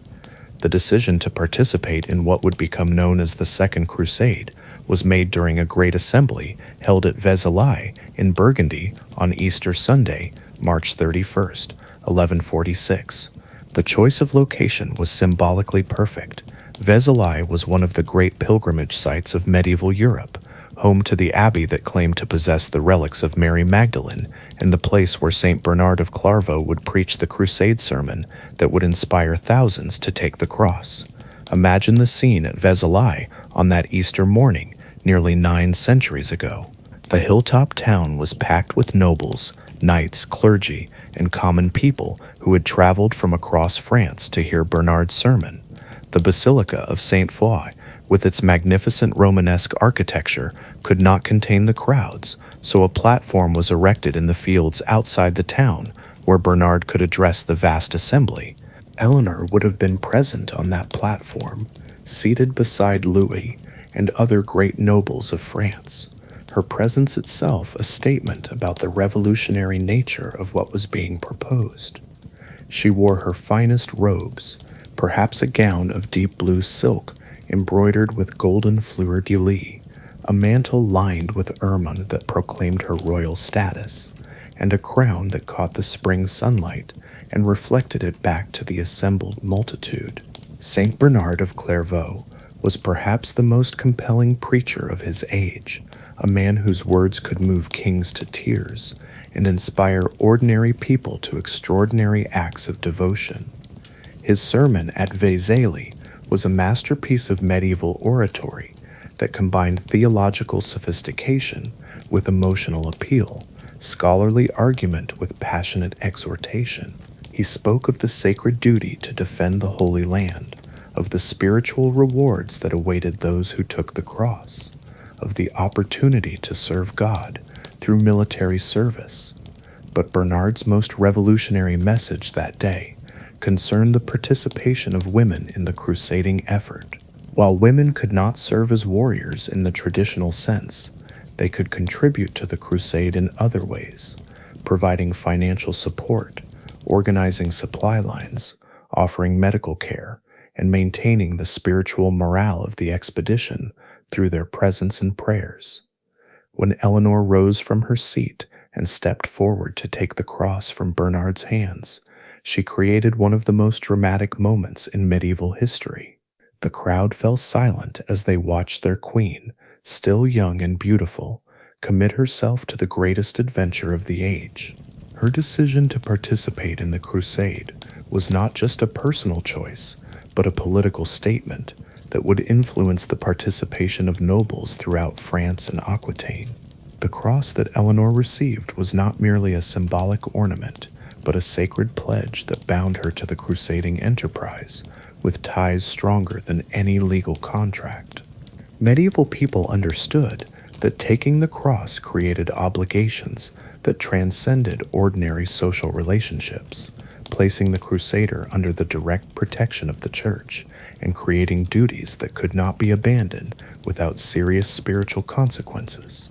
Eleanor's decision to join the crusade was followed by a wave of enthusiasm that swept through the nobility of France and Aquitaine. Hundreds of nobles took the cross at Vézelay, and thousands more would join the expedition in the months that followed. The prospect of Eleanor's participation seems to have been particularly influential in encouraging other noble women to support the crusade, either through direct participation or through financial contributions that made the expedition possible. The months following the assembly at Vézelay were filled with intense preparation for the greatest military expedition that medieval Europe had yet attempted. The Second Crusade would involve not just the French, but also armies from the Holy Roman Empire, contingents from various Italian states, and smaller forces from kingdoms across Europe. Coordinating such a massive undertaking required diplomatic skills of the highest order. Eleanor's role in these preparations was crucial and multifaceted. As Duchess of Aquitaine, she needed to organize the participation of her own vassals and ensure that her duchy could contribute its fair share of men, money, and supplies to the crusading effort. As Queen of France, she helped coordinate the broader French participation and manage the complex relationships between the various noble families who were committing themselves to the expedition. The logistics of preparing for a medieval crusade were staggering in their complexity. Thousands of knights needed to be equipped with arms and armor, horses, and the countless supplies necessary for a journey that might last several years. Food had to be arranged for the march across Europe and the sea voyage to the east. Ships had to be chartered or purchased for the Mediterranean crossing. Agreements had to be negotiated with the various kingdoms and empires through whose territories the crusading armies would pass. Eleanor's household during these months of preparation must have resembled a combination of military headquarters and diplomatic embassy. Messengers arrived daily with reports from across France and Aquitaine about the progress of recruitment and preparation. Meetings were held to discuss routes, supplies, and strategies for the coming campaign. Letters were exchanged with other European rulers who were organizing their own contingents for the crusade. The personal preparations for Eleanor's participation in the crusade were as elaborate as the political and military arrangements. Medieval travel, even for royalty, was uncomfortable and dangerous under the best circumstances. A journey to the Holy Land involved months of difficult travel through territories that might be hostile, across seas that could be treacherous, and into climates and conditions for which European experience provided little preparation. Eleanor's wardrobe for the crusade had to balance practical necessity with the ceremonial requirements of her royal status. She needed clothes that would be suitable for the rigors of travel while maintaining the magnificent appearance that was expected of a queen. Her traveling chests contained not just personal belongings, but also the regalia and ceremonial objects that would be needed for the various diplomatic and religious ceremonies that would mark the progress of the expedition. The question of Eleanor's military role in the crusade was complex and unprecedented. While she could not serve as a warrior in the traditional sense, her presence with the army would provide important psychological and spiritual benefits. Medieval people believed that the prayers and moral support of virtuous women could contribute significantly to military success, and Eleanor's participation was seen as ensuring divine favor for the expedition. Some sources suggest that Eleanor organized a contingent of noble women who would accompany the crusading army, providing medical care, spiritual support, and assistance with the countless logistical challenges that such an expedition would face. These women would not be warriors, but their contribution to the crusade would be nonetheless vital to its success. The departure of the French crusading army in the summer of 1147 was one of the most spectacular events of the medieval period. Picture the scene as thousands of knights, soldiers, and pilgrims assembled outside Paris for the beginning of their great adventure. The array of banners, armor, and ceremonial regalia must have created a sight that seemed to transform the ordinary French countryside into something from the pages of epic romance. Eleanor would have ridden near the head of this magnificent procession, perhaps on a white palfrey, whose harness was decorated with silver bells that chimed softly with each step. Her traveling clothes would have been designed to project royal authority while acknowledging the spiritual nature of the enterprise. Perhaps a riding dress of rich blue wool embroidered with golden crosses, a mantle that proclaimed her royal status, and a simple circlet that indicated her rank without the elaborate decoration that might seem inappropriate for a religious pilgrimage. The route taken by the French army led across the Holy Roman Empire toward Constantinople, the great Byzantine capital that served as the gateway between Europe and Asia. This journey, covering thousands of miles through territories with different languages, customs, and political systems, was itself an extraordinary adventure that tested the diplomatic and organizational skills of the expedition's leaders. Eleanor's presence on this march created situations that were unprecedented in medieval military history. The accommodation and protection of a queen and her entourage required special arrangements at every stop along the route. Local rulers had to be persuaded to provide suitable lodging and supplies. Security arrangements had to be made to protect the royal party from the various dangers that threatened medieval travelers. The passage through the Holy Roman Empire brought Eleanor into contact with the court of Emperor Conrad III, who was leading his own crusading army toward the east. The meeting between the French and German contingents created opportunities for diplomatic negotiation and cultural exchange, but it also revealed some of the tensions and rivalries that would complicate the crusading effort. The arrival of the French army at Constantinople in late 1147 marked a crucial moment in Eleanor's crusading adventure. The Byzantine capital was one of the wonders of the medieval world, a city that combined the grandeur of ancient Rome with the sophistication of Eastern Christianity and the commercial dynamism of a great trading center. For Eleanor, raised in the relative simplicity of Western European courts, Constantinople must have been a revelation. The Byzantine Emperor Manuel I Comnenus received the French royal couple with ceremonies that demonstrated the wealth and cultural sophistication of the Eastern Empire. The imperial palace, with its mosaics of gold and precious stones, its silk hangings that shimmered in the candlelight, and its elaborate court protocols, provided Eleanor with her first glimpse of a level of luxury and refinement that surpassed even the most magnificent Western courts. The negotiations between the French crusaders and the Byzantine authorities were complex and sometimes tense. The emperor needed to balance his desire to support the crusading effort with his concerns about the impact that large Western armies might have on Byzantine territories and interests. The crusaders needed Byzantine assistance and cooperation, but were suspicious of Eastern Christian motives and loyalties. Eleanor's role in these negotiations was significant, as her diplomatic skills and cultural sophistication made her an effective representative of French interests in discussions with Byzantine officials. Her ability to navigate the complex protocols of the Eastern court helped establish the relationships that would be crucial for the success of the French expedition. The crossing from Constantinople to the Holy Land in the winter of 1147 marked the beginning of the most challenging and ultimately transformative period of Eleanor's crusading adventure. The Byzantine ships that carried the French army across the narrow waters separating Europe from Asia moved slowly through seas that seemed to mirror the gray uncertainty of the winter sky. Eleanor stood at the rail of her vessel, watching the coastline of Anatolia emerge from the morning mist like a promise both beautiful and dangerous. The land that stretched before the crusading army was harsh and unforgiving, a landscape that had witnessed the passage of countless armies throughout history.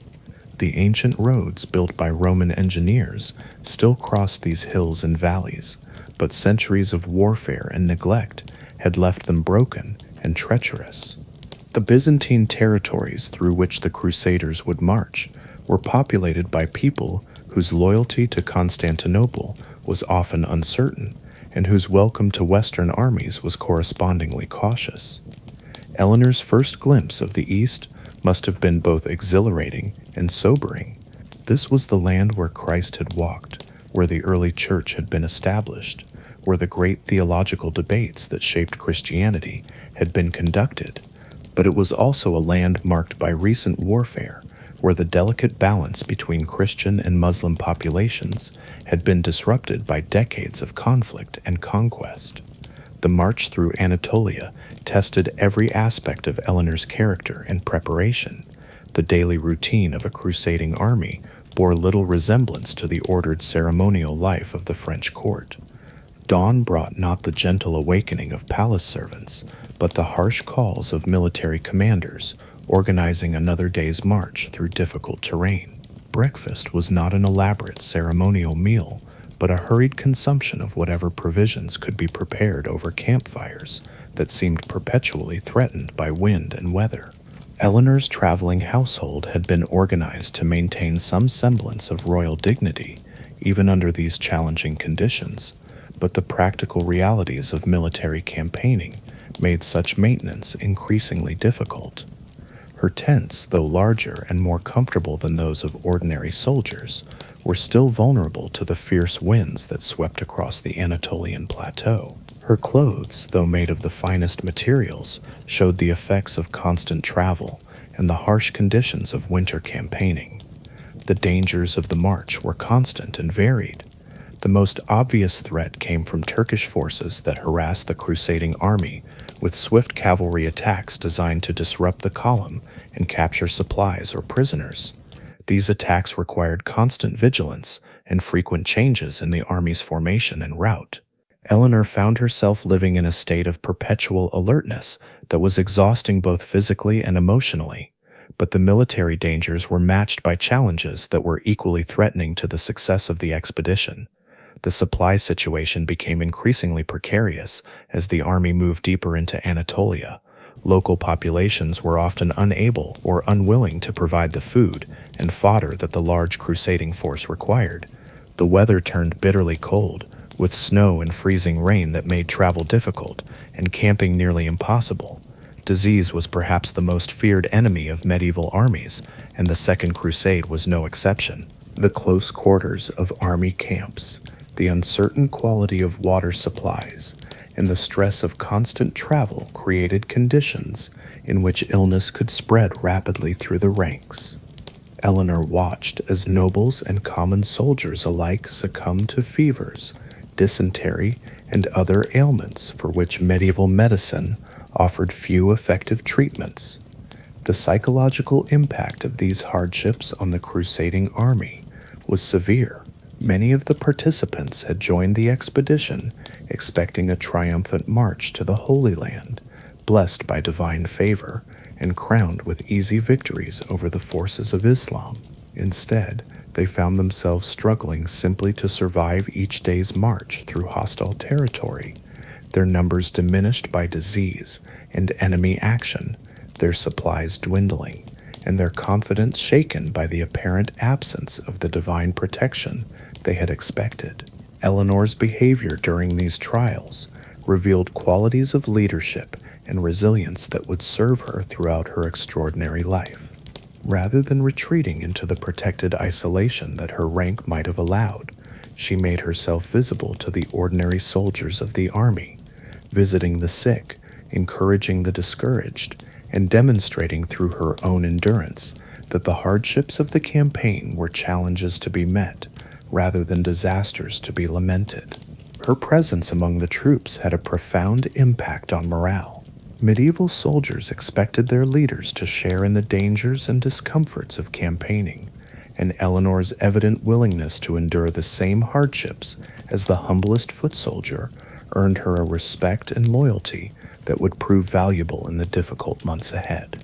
Stories of her courage and determination spread through the army, creating a legend that would follow her for the rest of her life. The relationship between Eleanor and Louis during the Crusade revealed strains that had been developing throughout their marriage, but which the stress of campaigning brought into sharp focus. Louis's deep piety and naturally cautious temperament made him ill-suited for the demands of military leadership in hostile territory. His tendency to seek divine guidance through prolonged prayer and consultation with clerical advisors sometimes conflicted with the need for quick decision-making that military situations required.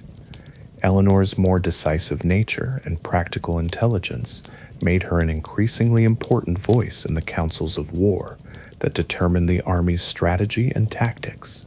Her ability to see clearly through the confusion of conflicting reports and uncertain intelligence made her advice valuable to the military commanders who were struggling to navigate the challenges of the campaign.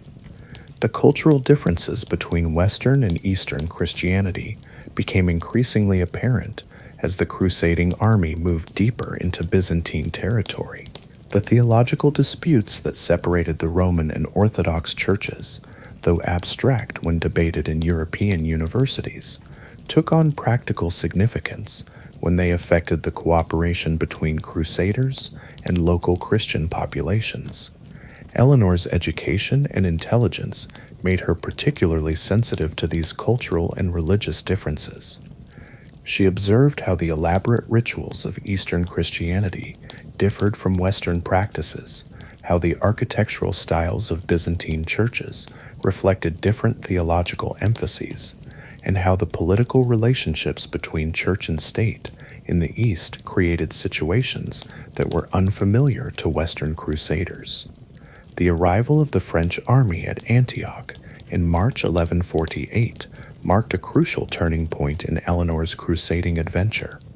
Antioch was one of the great cities of the ancient world, a place where St. Paul had preached and where some of the most important early Christian communities had been established. It was also one of the 4 crusader states created after the First Crusade, a Christian principality that served as a bulwark against Muslim expansion. The Prince of Antioch was Raymond of Poitiers, Eleanor's uncle, and one of the most charismatic and successful of the Crusader leaders. Raymond had carved out his principality through a combination of military skill, diplomatic cunning, and sheer audacity that made him a legend throughout the East. His court in Antioch had become a center of learning and culture that rivaled the greatest cities of Europe. Eleanor's reunion with her uncle at Antioch was emotionally charged and politically significant. Raymond represented a connection to her Aquitanian heritage and to the sophisticated court culture that she had known in her youth.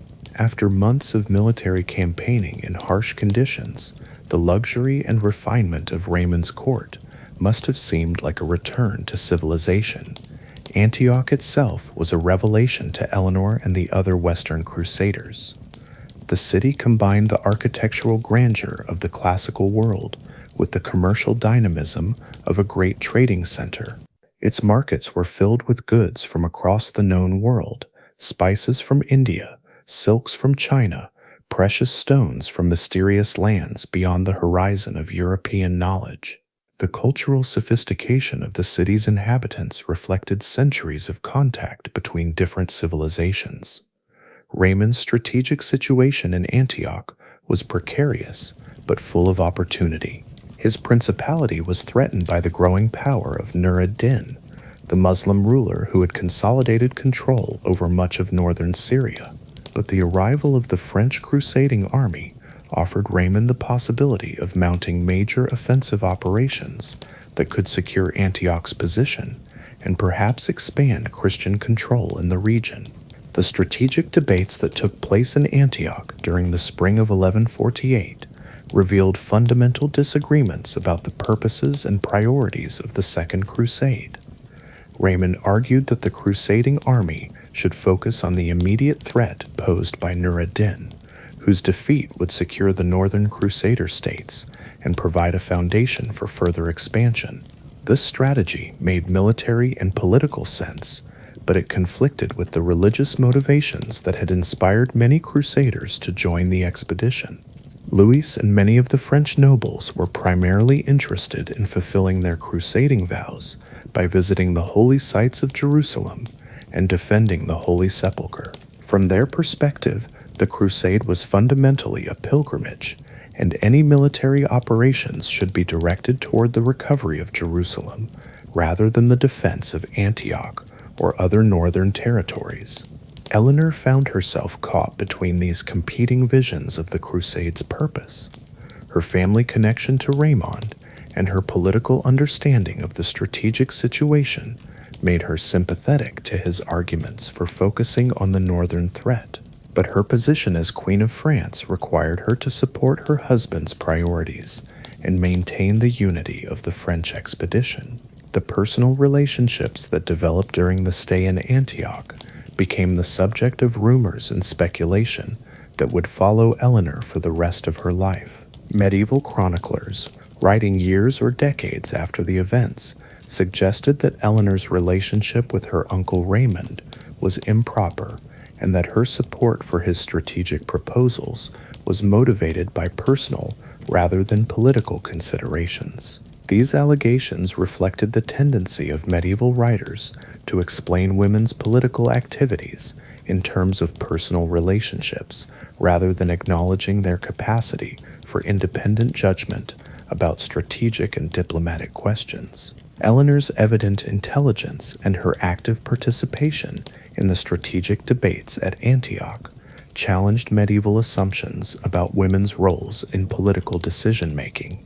The tensions between Eleanor and Louis reached a breaking point during their stay in Antioch. Eleanor's frustration with her husband's inflexibility and his apparent inability to grasp the strategic realities of the situation in the East finally found expression in arguments that were overheard by courtiers and recorded with varying degrees of accuracy by chroniclers.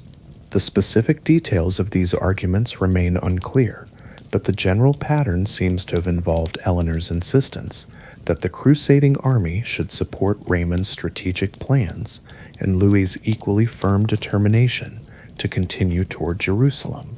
The disagreement was not merely tactical, but reflected deeper incompatibilities in their approaches to leadership and decision-making. Eleanor's threat to have her marriage to Louis annulled created a crisis that went far beyond personal relationship issues. The annulment of the royal marriage would have dissolved the political union between France and Aquitaine, potentially destroying the largest realm in Western Europe and creating a power vacuum that could destabilize the entire continent. The grounds that Eleanor cited for the proposed annulment reflected her sophisticated understanding of canon law and medieval marriage practices. She claimed that her marriage to Louis was invalid because they were related within the forbidden degrees of kinship, recognized by the Church. This was not an unusual claim in medieval aristocratic marriages, as the intermarriage of noble families over generations often created relationships that could be challenged on grounds of consanguinity. Louis's response to Eleanor's threat was swift and decisive. Rather than risk the dissolution of their marriage and the loss of Aquitaine, he ordered the immediate departure of the French army from Antioch. Eleanor was essentially placed under guard and compelled to accompany her husband, despite her evident desire to remain in Antioch and support her uncle's strategic plans. The departure from Antioch in May 1148 marked the effective end of Eleanor's direct participation in crusading military operations. The journey to Jerusalem, which should have been the triumphant culmination of the crusading expedition, became instead a melancholy pilgrimage that highlighted the growing gulf between Eleanor and Louis. The arrival of the French royal couple in Jerusalem was marked by ceremonies that emphasized the religious rather than military aspects of their pilgrimage. They visited the Church of the Holy Sepulchre, prayed at the sites associated with Christ's Passion and Resurrection, and participated in the elaborate liturgical celebrations that mark the great festivals of the Christian year. But the political and military situation in the Kingdom of Jerusalem was hardly more encouraging than what they had left behind in Antioch. The kingdom was ruled by Baldwin III, a young king who faced challenges similar to those confronting Raymond in Antioch. The Muslim forces under Nur ad-Din and other leaders were becoming increasingly coordinated and effective, while the Crusader states remained divided by personal rivalries and strategic disagreements. The decision to attack Damascus in the summer of 1148 represented the final tragic chapter of the Second Crusade. Damascus was a wealthy and strategically important city, but it was also the center of a Muslim state that had sometimes cooperated with the Crusader kingdoms against common enemies. The attack on Damascus therefore alienated a potential ally while attempting to capture a target that was well defended and strongly supported by its population. Eleanor's role in the Damascus campaign was limited, as the military operations were considered too dangerous for the participation of women, even royal women who had demonstrated their courage and endurance during the long march from Europe. She remained in Jerusalem while Louis and the other crusading leaders attempted to capture the Syrian capital. The failure of the Damascus campaign was complete and humiliating. After a siege that lasted only 4 days, the crusading army was forced to retreat, having accomplished nothing except the alienation of Damascus from any future cooperation with the Crusader states. The defeat marked the effective end of the Second Crusade as a military enterprise and began the process of recrimination and blame that would poison relationships among the surviving participants for years to come. The journey back to Europe in the autumn of 1148 was a subdued affair that bore little resemblance to the triumphant departure that had been envisioned 2 years earlier. Eleanor and Louis traveled separately for much of the return journey. Their marriage effectively dissolved except for the legal formalities that would take several more years to complete. Eleanor's return to Europe brought her face to face with the need to rebuild her life and her political position after the disaster of the Crusade. The sophisticated young queen who had taken the cross at Vézelay had been transformed by her experiences in the East into a woman of greater political maturity and personal independence. The trials she had endured had revealed strengths and capabilities that would serve her well in the extraordinary second chapter of her life that was about to begin. Chapter 6: The Autumn Phoenix. The morning mist that rose from the Loire River in the spring of 1152 seemed to carry whispers of transformation, and indeed, the political landscape of medieval Europe was about to be reshaped by decisions that would echo through centuries of history. Eleanor, now nearly 30 years old, stood at the window of her apartments in Poitiers, watching the sun burn away the morning fog and illuminate the countryside that was once again fully hers to rule. The annulment of her marriage to Louis VII had been finalized in March 1152, ending 15 years of union that had begun with such promise but had gradually dissolved under the weight of incompatible personalities and conflicting visions of royal duty.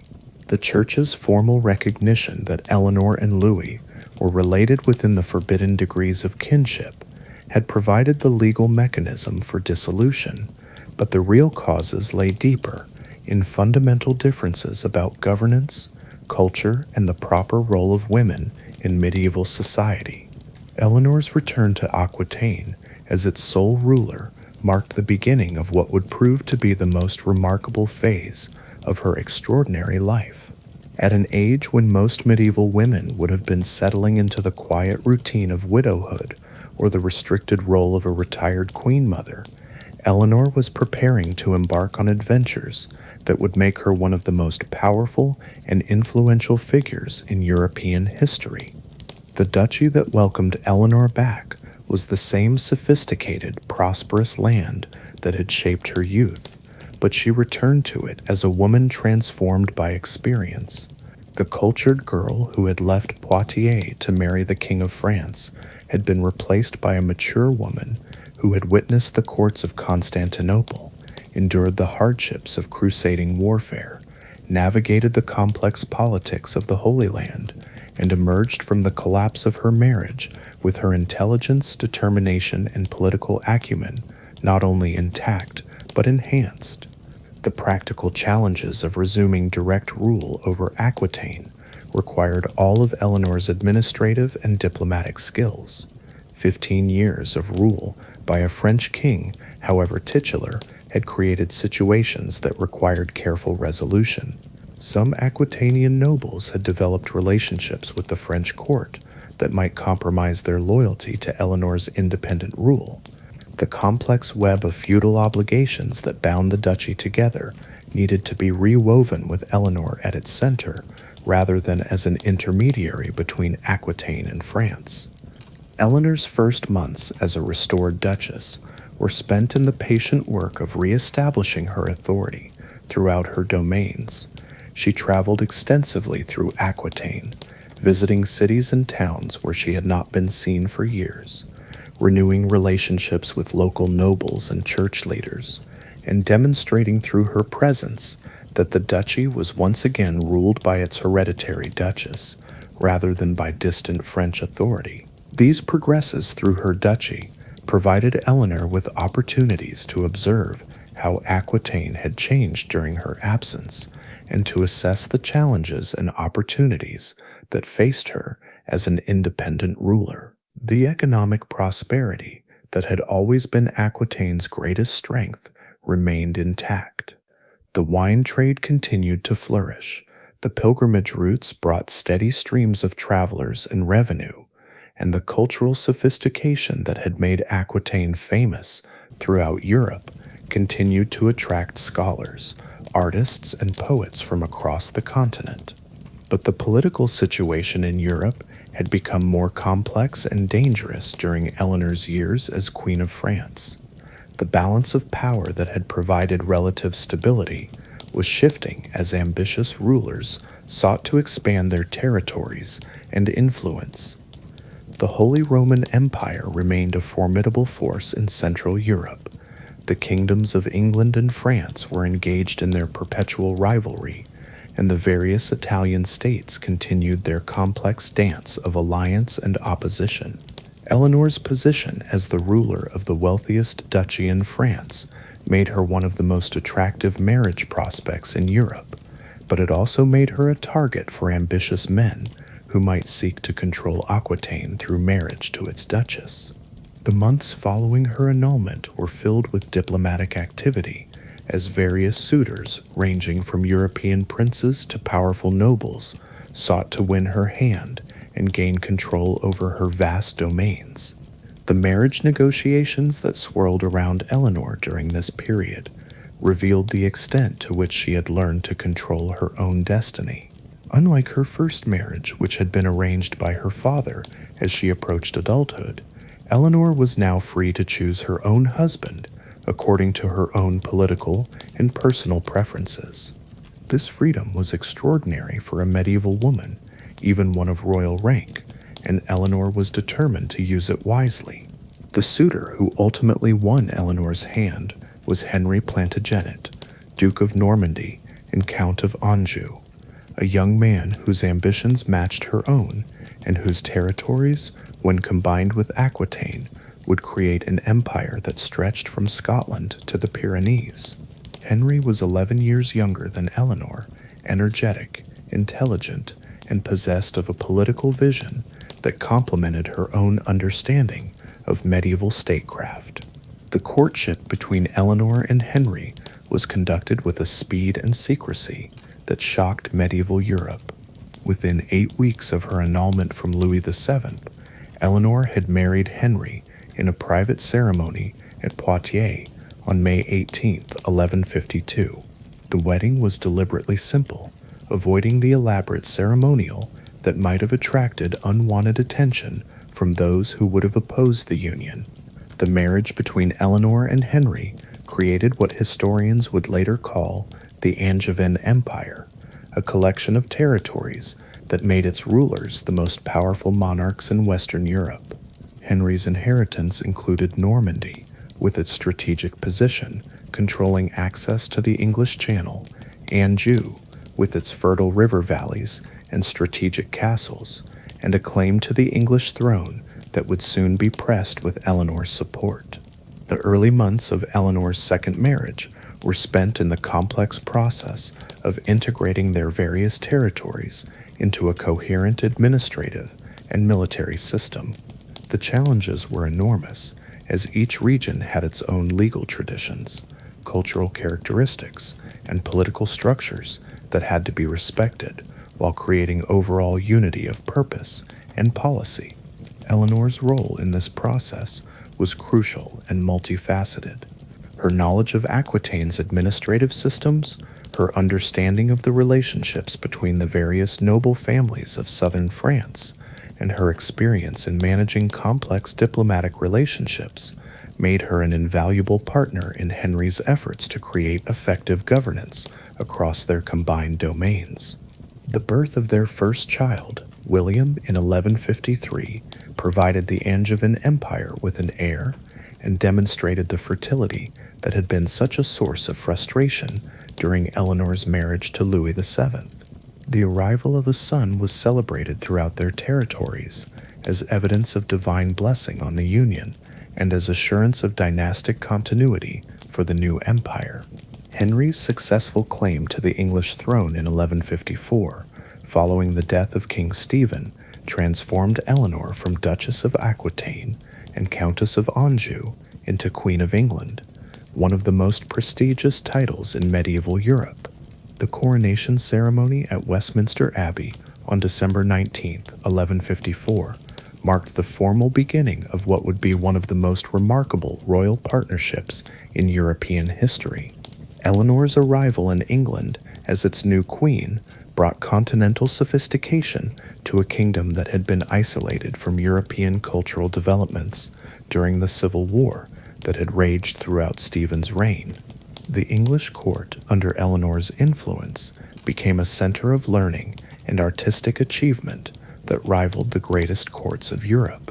Eleanor and Henry developed a system of joint rule that allowed them to maintain control over their vast territories while pursuing their different interests and responsibilities. Eleanor often served as regent in one part of the empire, while Henry dealt with affairs in another, demonstrating once again her remarkable capacity for independent governance. The years of Eleanor's mature queenship, from 1154 to 1170, were marked by extraordinary achievements in statecraft, cultural patronage, and family building. She bore Henry 8 children in total, including 4 sons who would survive to adulthood and play major roles in European politics.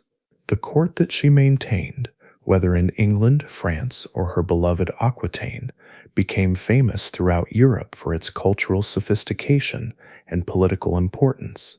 Eleanor's patronage of literature and music during these years had a profound impact on the development of European culture. The troubadour tradition that had flourished in her father's court found new expression under her protection, while the concepts of courtly love and chivalric behavior that had been developing in southern France spread throughout the Angevin domains and beyond. The political success of the Angevin Empire during Eleanor's prime was due in large part to her partnership with Henry in managing the complex relationships that held their territories together. Her diplomatic skills were crucial in maintaining the loyalty of the great noble families. Her administrative abilities kept the machinery of government functioning effectively, and her cultural leadership enhanced the prestige of their joint rule. But the very success of the Angevin Empire created problems that would eventually test Eleanor's remarkable resilience. The vast extent of their territories made effective governance increasingly difficult, while the growing independence of their sons created family tensions that paralleled the broader political challenges facing the empire. The partnership between Eleanor and Henry, which had been so effective in the early years of their marriage, began to show strains as their different approaches to various problems became more apparent. The tragic murder of Thomas Becket in 1170, while not directly Eleanor's responsibility, marked the beginning of a period of increasing political and personal difficulties that would severely test her strength and wisdom. Henry's conflict with the Archbishop of Canterbury had created enemies and complications that affected every aspect of their rule, while the growing maturity of their sons introduced new elements of instability into the political equation. Eleanor's relationship with her sons during this period revealed both her strengths and the limitations of her position as a medieval queen. She had raised them to be independent rulers, capable of governing the various parts of their inheritance, but this education and kingship also made them potential rivals to their father's authority and to each other's ambitions. The rebellion of 1173 to 1174, in which Eleanor's sons rose against their father with her apparent support, marked the most dramatic crisis of her long life. The exact details of her involvement remain debated by historians, but the consequences were clear and severe. Henry's victory in the rebellion led to Eleanor's imprisonment, ending the most successful phase of her political career and beginning a period of enforced retirement that would last for 15 years. Chapter 7: The Captive Phoenix. The stone walls of Salisbury Tower rose gray and forbidding against the English sky on that autumn day in 1174, when Eleanor entered what would become her prison for the next 15 years. The massive fortification built by Henry's Norman predecessors to dominate the surrounding countryside would now serve to contain the most remarkable woman of the medieval age. As the heavy wooden doors closed behind her, Eleanor must have reflected on the extraordinary journey that had brought her from the sunshine of Aquitaine to this grim symbol of royal displeasure. The rebellion that had led to Eleanor's imprisonment was one of the most complex family and political crises of the medieval period. Her sons, Henry the young king, Richard, and Geoffrey, had risen against their father with the support of Louis VII of France, Eleanor's former husband, and other enemies of the Angevin Empire. Eleanor's exact role in the rebellion remains a subject of historical debate, but contemporary sources suggest that she had actively encouraged her sons' defiance of their father's authority.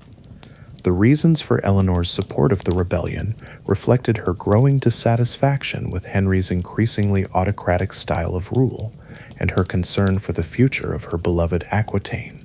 As Henry consolidated power in his own hands, Eleanor found her influence over policy diminished and her role reduced from that of partner in governance to that of ornamental consort. For a woman who had ruled kingdoms and shaped the destiny of nations, such marginalization was intolerable. The failure of the rebellion and Eleanor's subsequent capture while disguised as a man and attempting to reach the safety of Louis VII's court in Paris marked a dramatic turning point in her life. The woman who had been one of the most powerful figures in Europe found herself suddenly reduced to the status of a prisoner, dependent on her husband's mercy for the basic necessities of life. Henry's decision to imprison rather than execute or divorce Eleanor reflected both his residual affection for her and his political calculation that keeping her alive but powerless served his interests better than more extreme measures. Eleanor alive but imprisoned could not threaten his rule, while her death might have created martyrdom that could inspire future rebellions. Her divorce would have returned Aquitaine to her control, recreating the very problem that her imprisonment was designed to solve. The conditions of Eleanor's imprisonment were comfortable by medieval standards, but represented a dramatic reduction from the magnificent lifestyle she had previously enjoyed. She was provided with suitable quarters, adequate food, and a small household staff, but she was denied the freedom of movement and the access to information that had been essential elements of her political effectiveness. The psychological impact of imprisonment on Eleanor must have been enormous.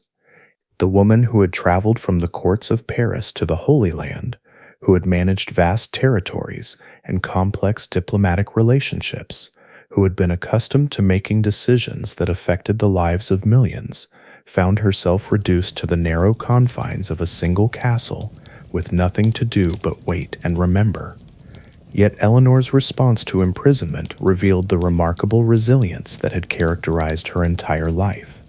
Rather than succumbing to despair or bitterness, she used the enforced leisure of captivity to reflect on her experiences, to maintain correspondence with the outside world when possible, and to prepare for whatever opportunities the future might bring. She understood that political circumstances could change rapidly in the medieval world, and she was determined to be ready when her chance for freedom came. The years of Eleanor's imprisonment coincided with some of the most dramatic events in the history of the Angevin Empire. Her sons continued their various rebellions and conflicts with their father, creating a pattern of family warfare that weakened the empire and provided opportunities for its enemies. Eleanor, despite her captivity, remained informed about these developments through the network of supporters and informants who remained loyal to her cause. The death of Henry the young king in 1183 marked a crucial turning point in the dynamics of the Angevin royal family. The eldest son's death removed one claimant to the succession while intensifying the rivalry between Richard and John, Eleanor's surviving sons. From her prison, Eleanor watched as the empire she had helped build was torn apart by the very family conflicts she had tried to prevent through her rebellion. Eleanor's relationship with her sons during her imprisonment was complex and emotionally charged. Richard, who would become known as the Lionheart, remained fiercely loyal to his mother's memory and increasingly hostile to his father's rule. John, the youngest son, seemed to vacillate between loyalty to Henry and sympathy for Eleanor's cause. Geoffrey's death in 1186 further complicated the family dynamics by removing another potential heir and focusing attention on the rivalry between Richard and John. The cultural and intellectual activities that sustained Eleanor during her imprisonment provided another testament to her remarkable character. Despite the limitations of her situation, she continued to patron scholars and artists when possible, maintained her interest in the troubadour tradition that had shaped her youth, and used her enforced leisure to deepen her understanding of theology, philosophy, and literature.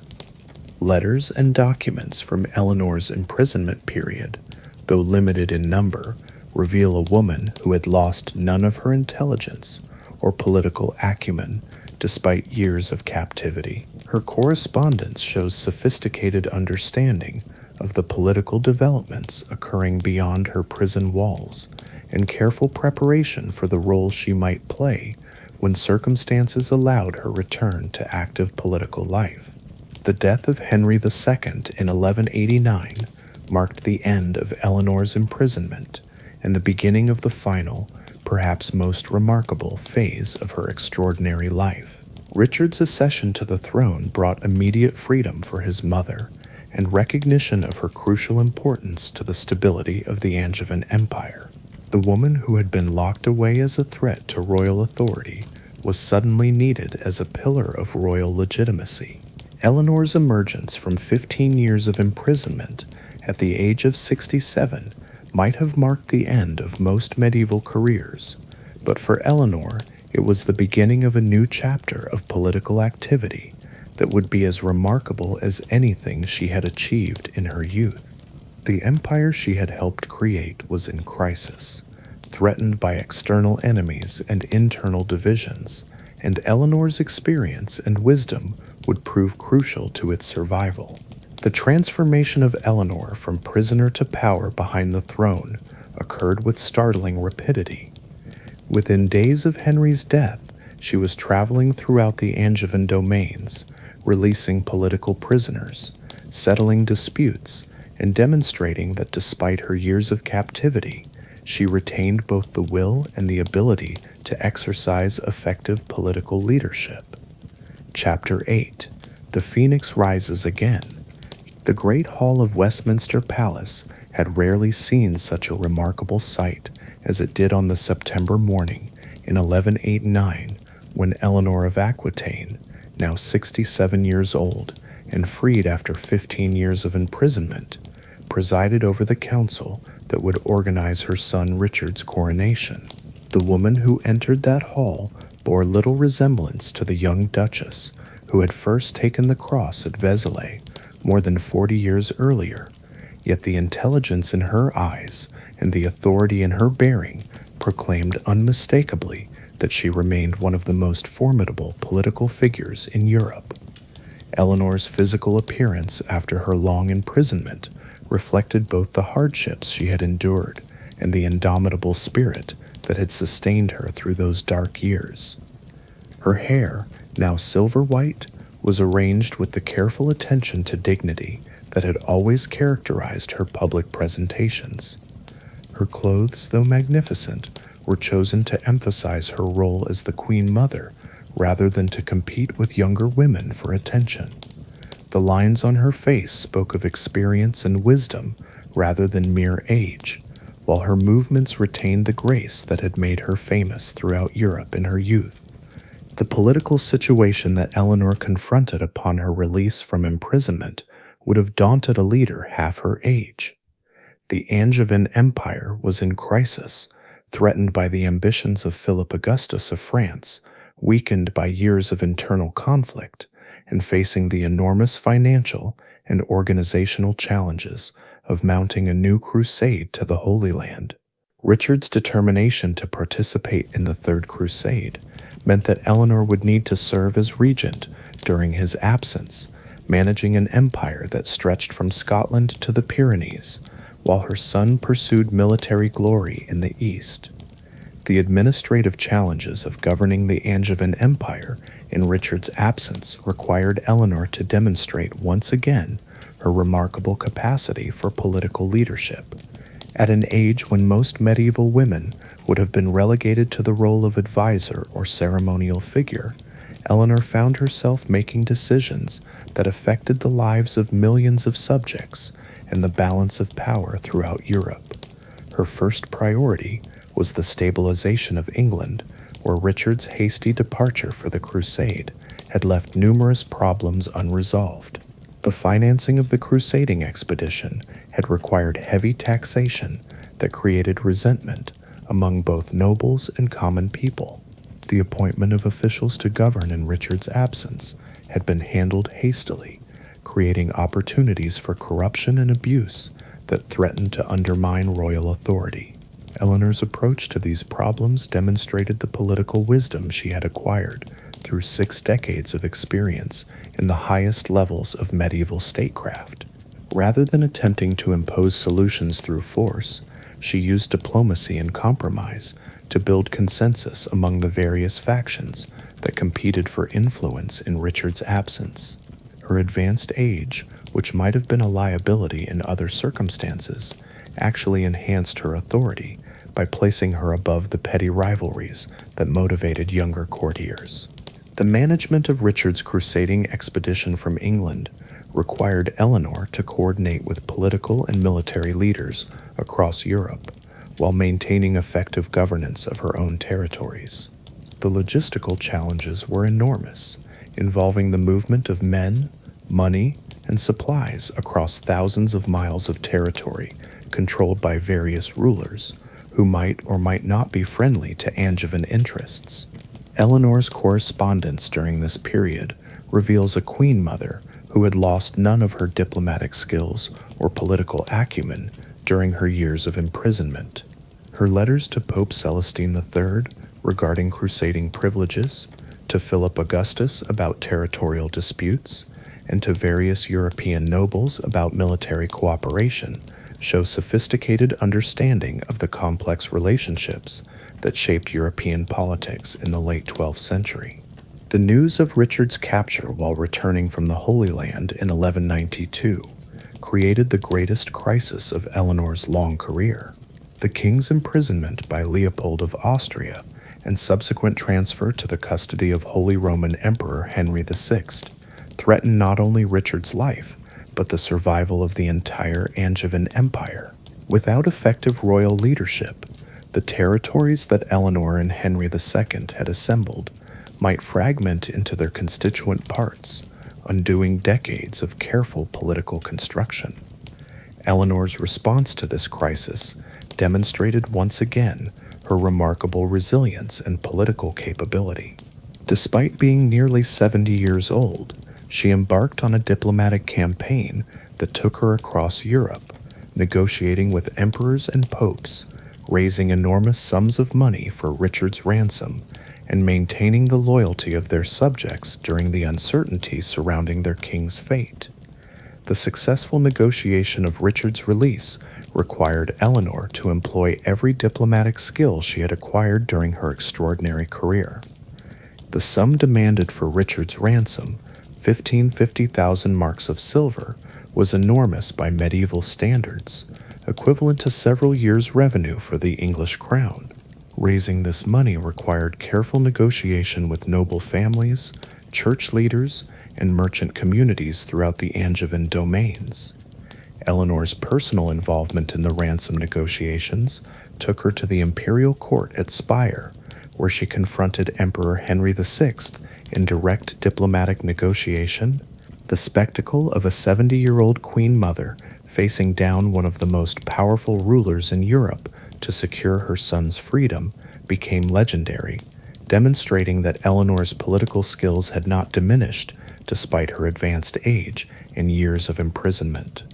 The successful completion of Richard's ransom and his restoration to freedom in 1194 marked another triumph for Eleanor's diplomatic abilities, but it also highlighted the growing fragility of the Angevin Empire. The enormous cost of the ransom had strained the empire's financial resources, while Richard's prolonged absence had allowed enemies to consolidate their positions and prepare for renewed conflict. Richard's death from an infected wound received during the siege of Chalus in 1199 created the final great crisis of Eleanor's political career. The succession dispute between John and Arthur of Brittany threatened to destroy the Angevin Empire through civil war, while Philip Augustus of France prepared to exploit the confusion to recover the territories that his predecessors had lost to Angevin expansion. Eleanor's decision to support John's claim to the throne rather than that of her grandson Arthur was one of the most controversial of her long career. Arthur had the stronger legal claim under primogeniture principles, but Eleanor's political judgment convinced her that John's maturity and experience made him better suited to defend the empire against its enemies. The decision would prove tragically prescient when Arthur disappeared in John's custody, creating suspicions of murder that would haunt John's reign. Her choice of John, born from a lifetime of hard-won political instinct, was not a decision made for peace in her own time, but for the preservation of the empire she had built. In the first years of John's turbulent reign, Eleanor, now approaching her 8th decade, remained the unyielding pillar of the Angevin dynasty. While John battled rebellions and the ever-present threat of Philip Augustus, Eleanor herself took to the field, not with a sword, but with the force of her own legendary presence. She moved through her own domains of Aquitaine and Poitou, her authority a more powerful weapon than any siege engine. The people, who had known her as their duchess for a lifetime, saw not a frail old woman, but the enduring heart of their land. In the year 1200, she undertook her final and perhaps most remarkable journey. A new marriage alliance was needed to broker a fragile truce with France.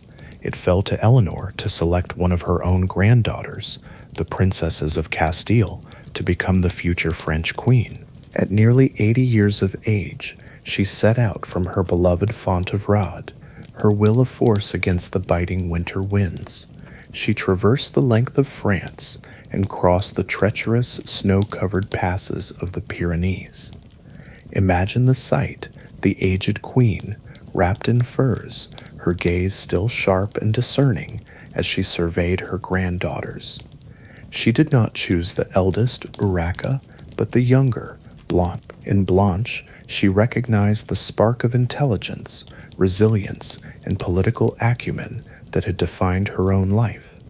It was her final, masterful act of statecraft, a passing of the torch from one great woman to another.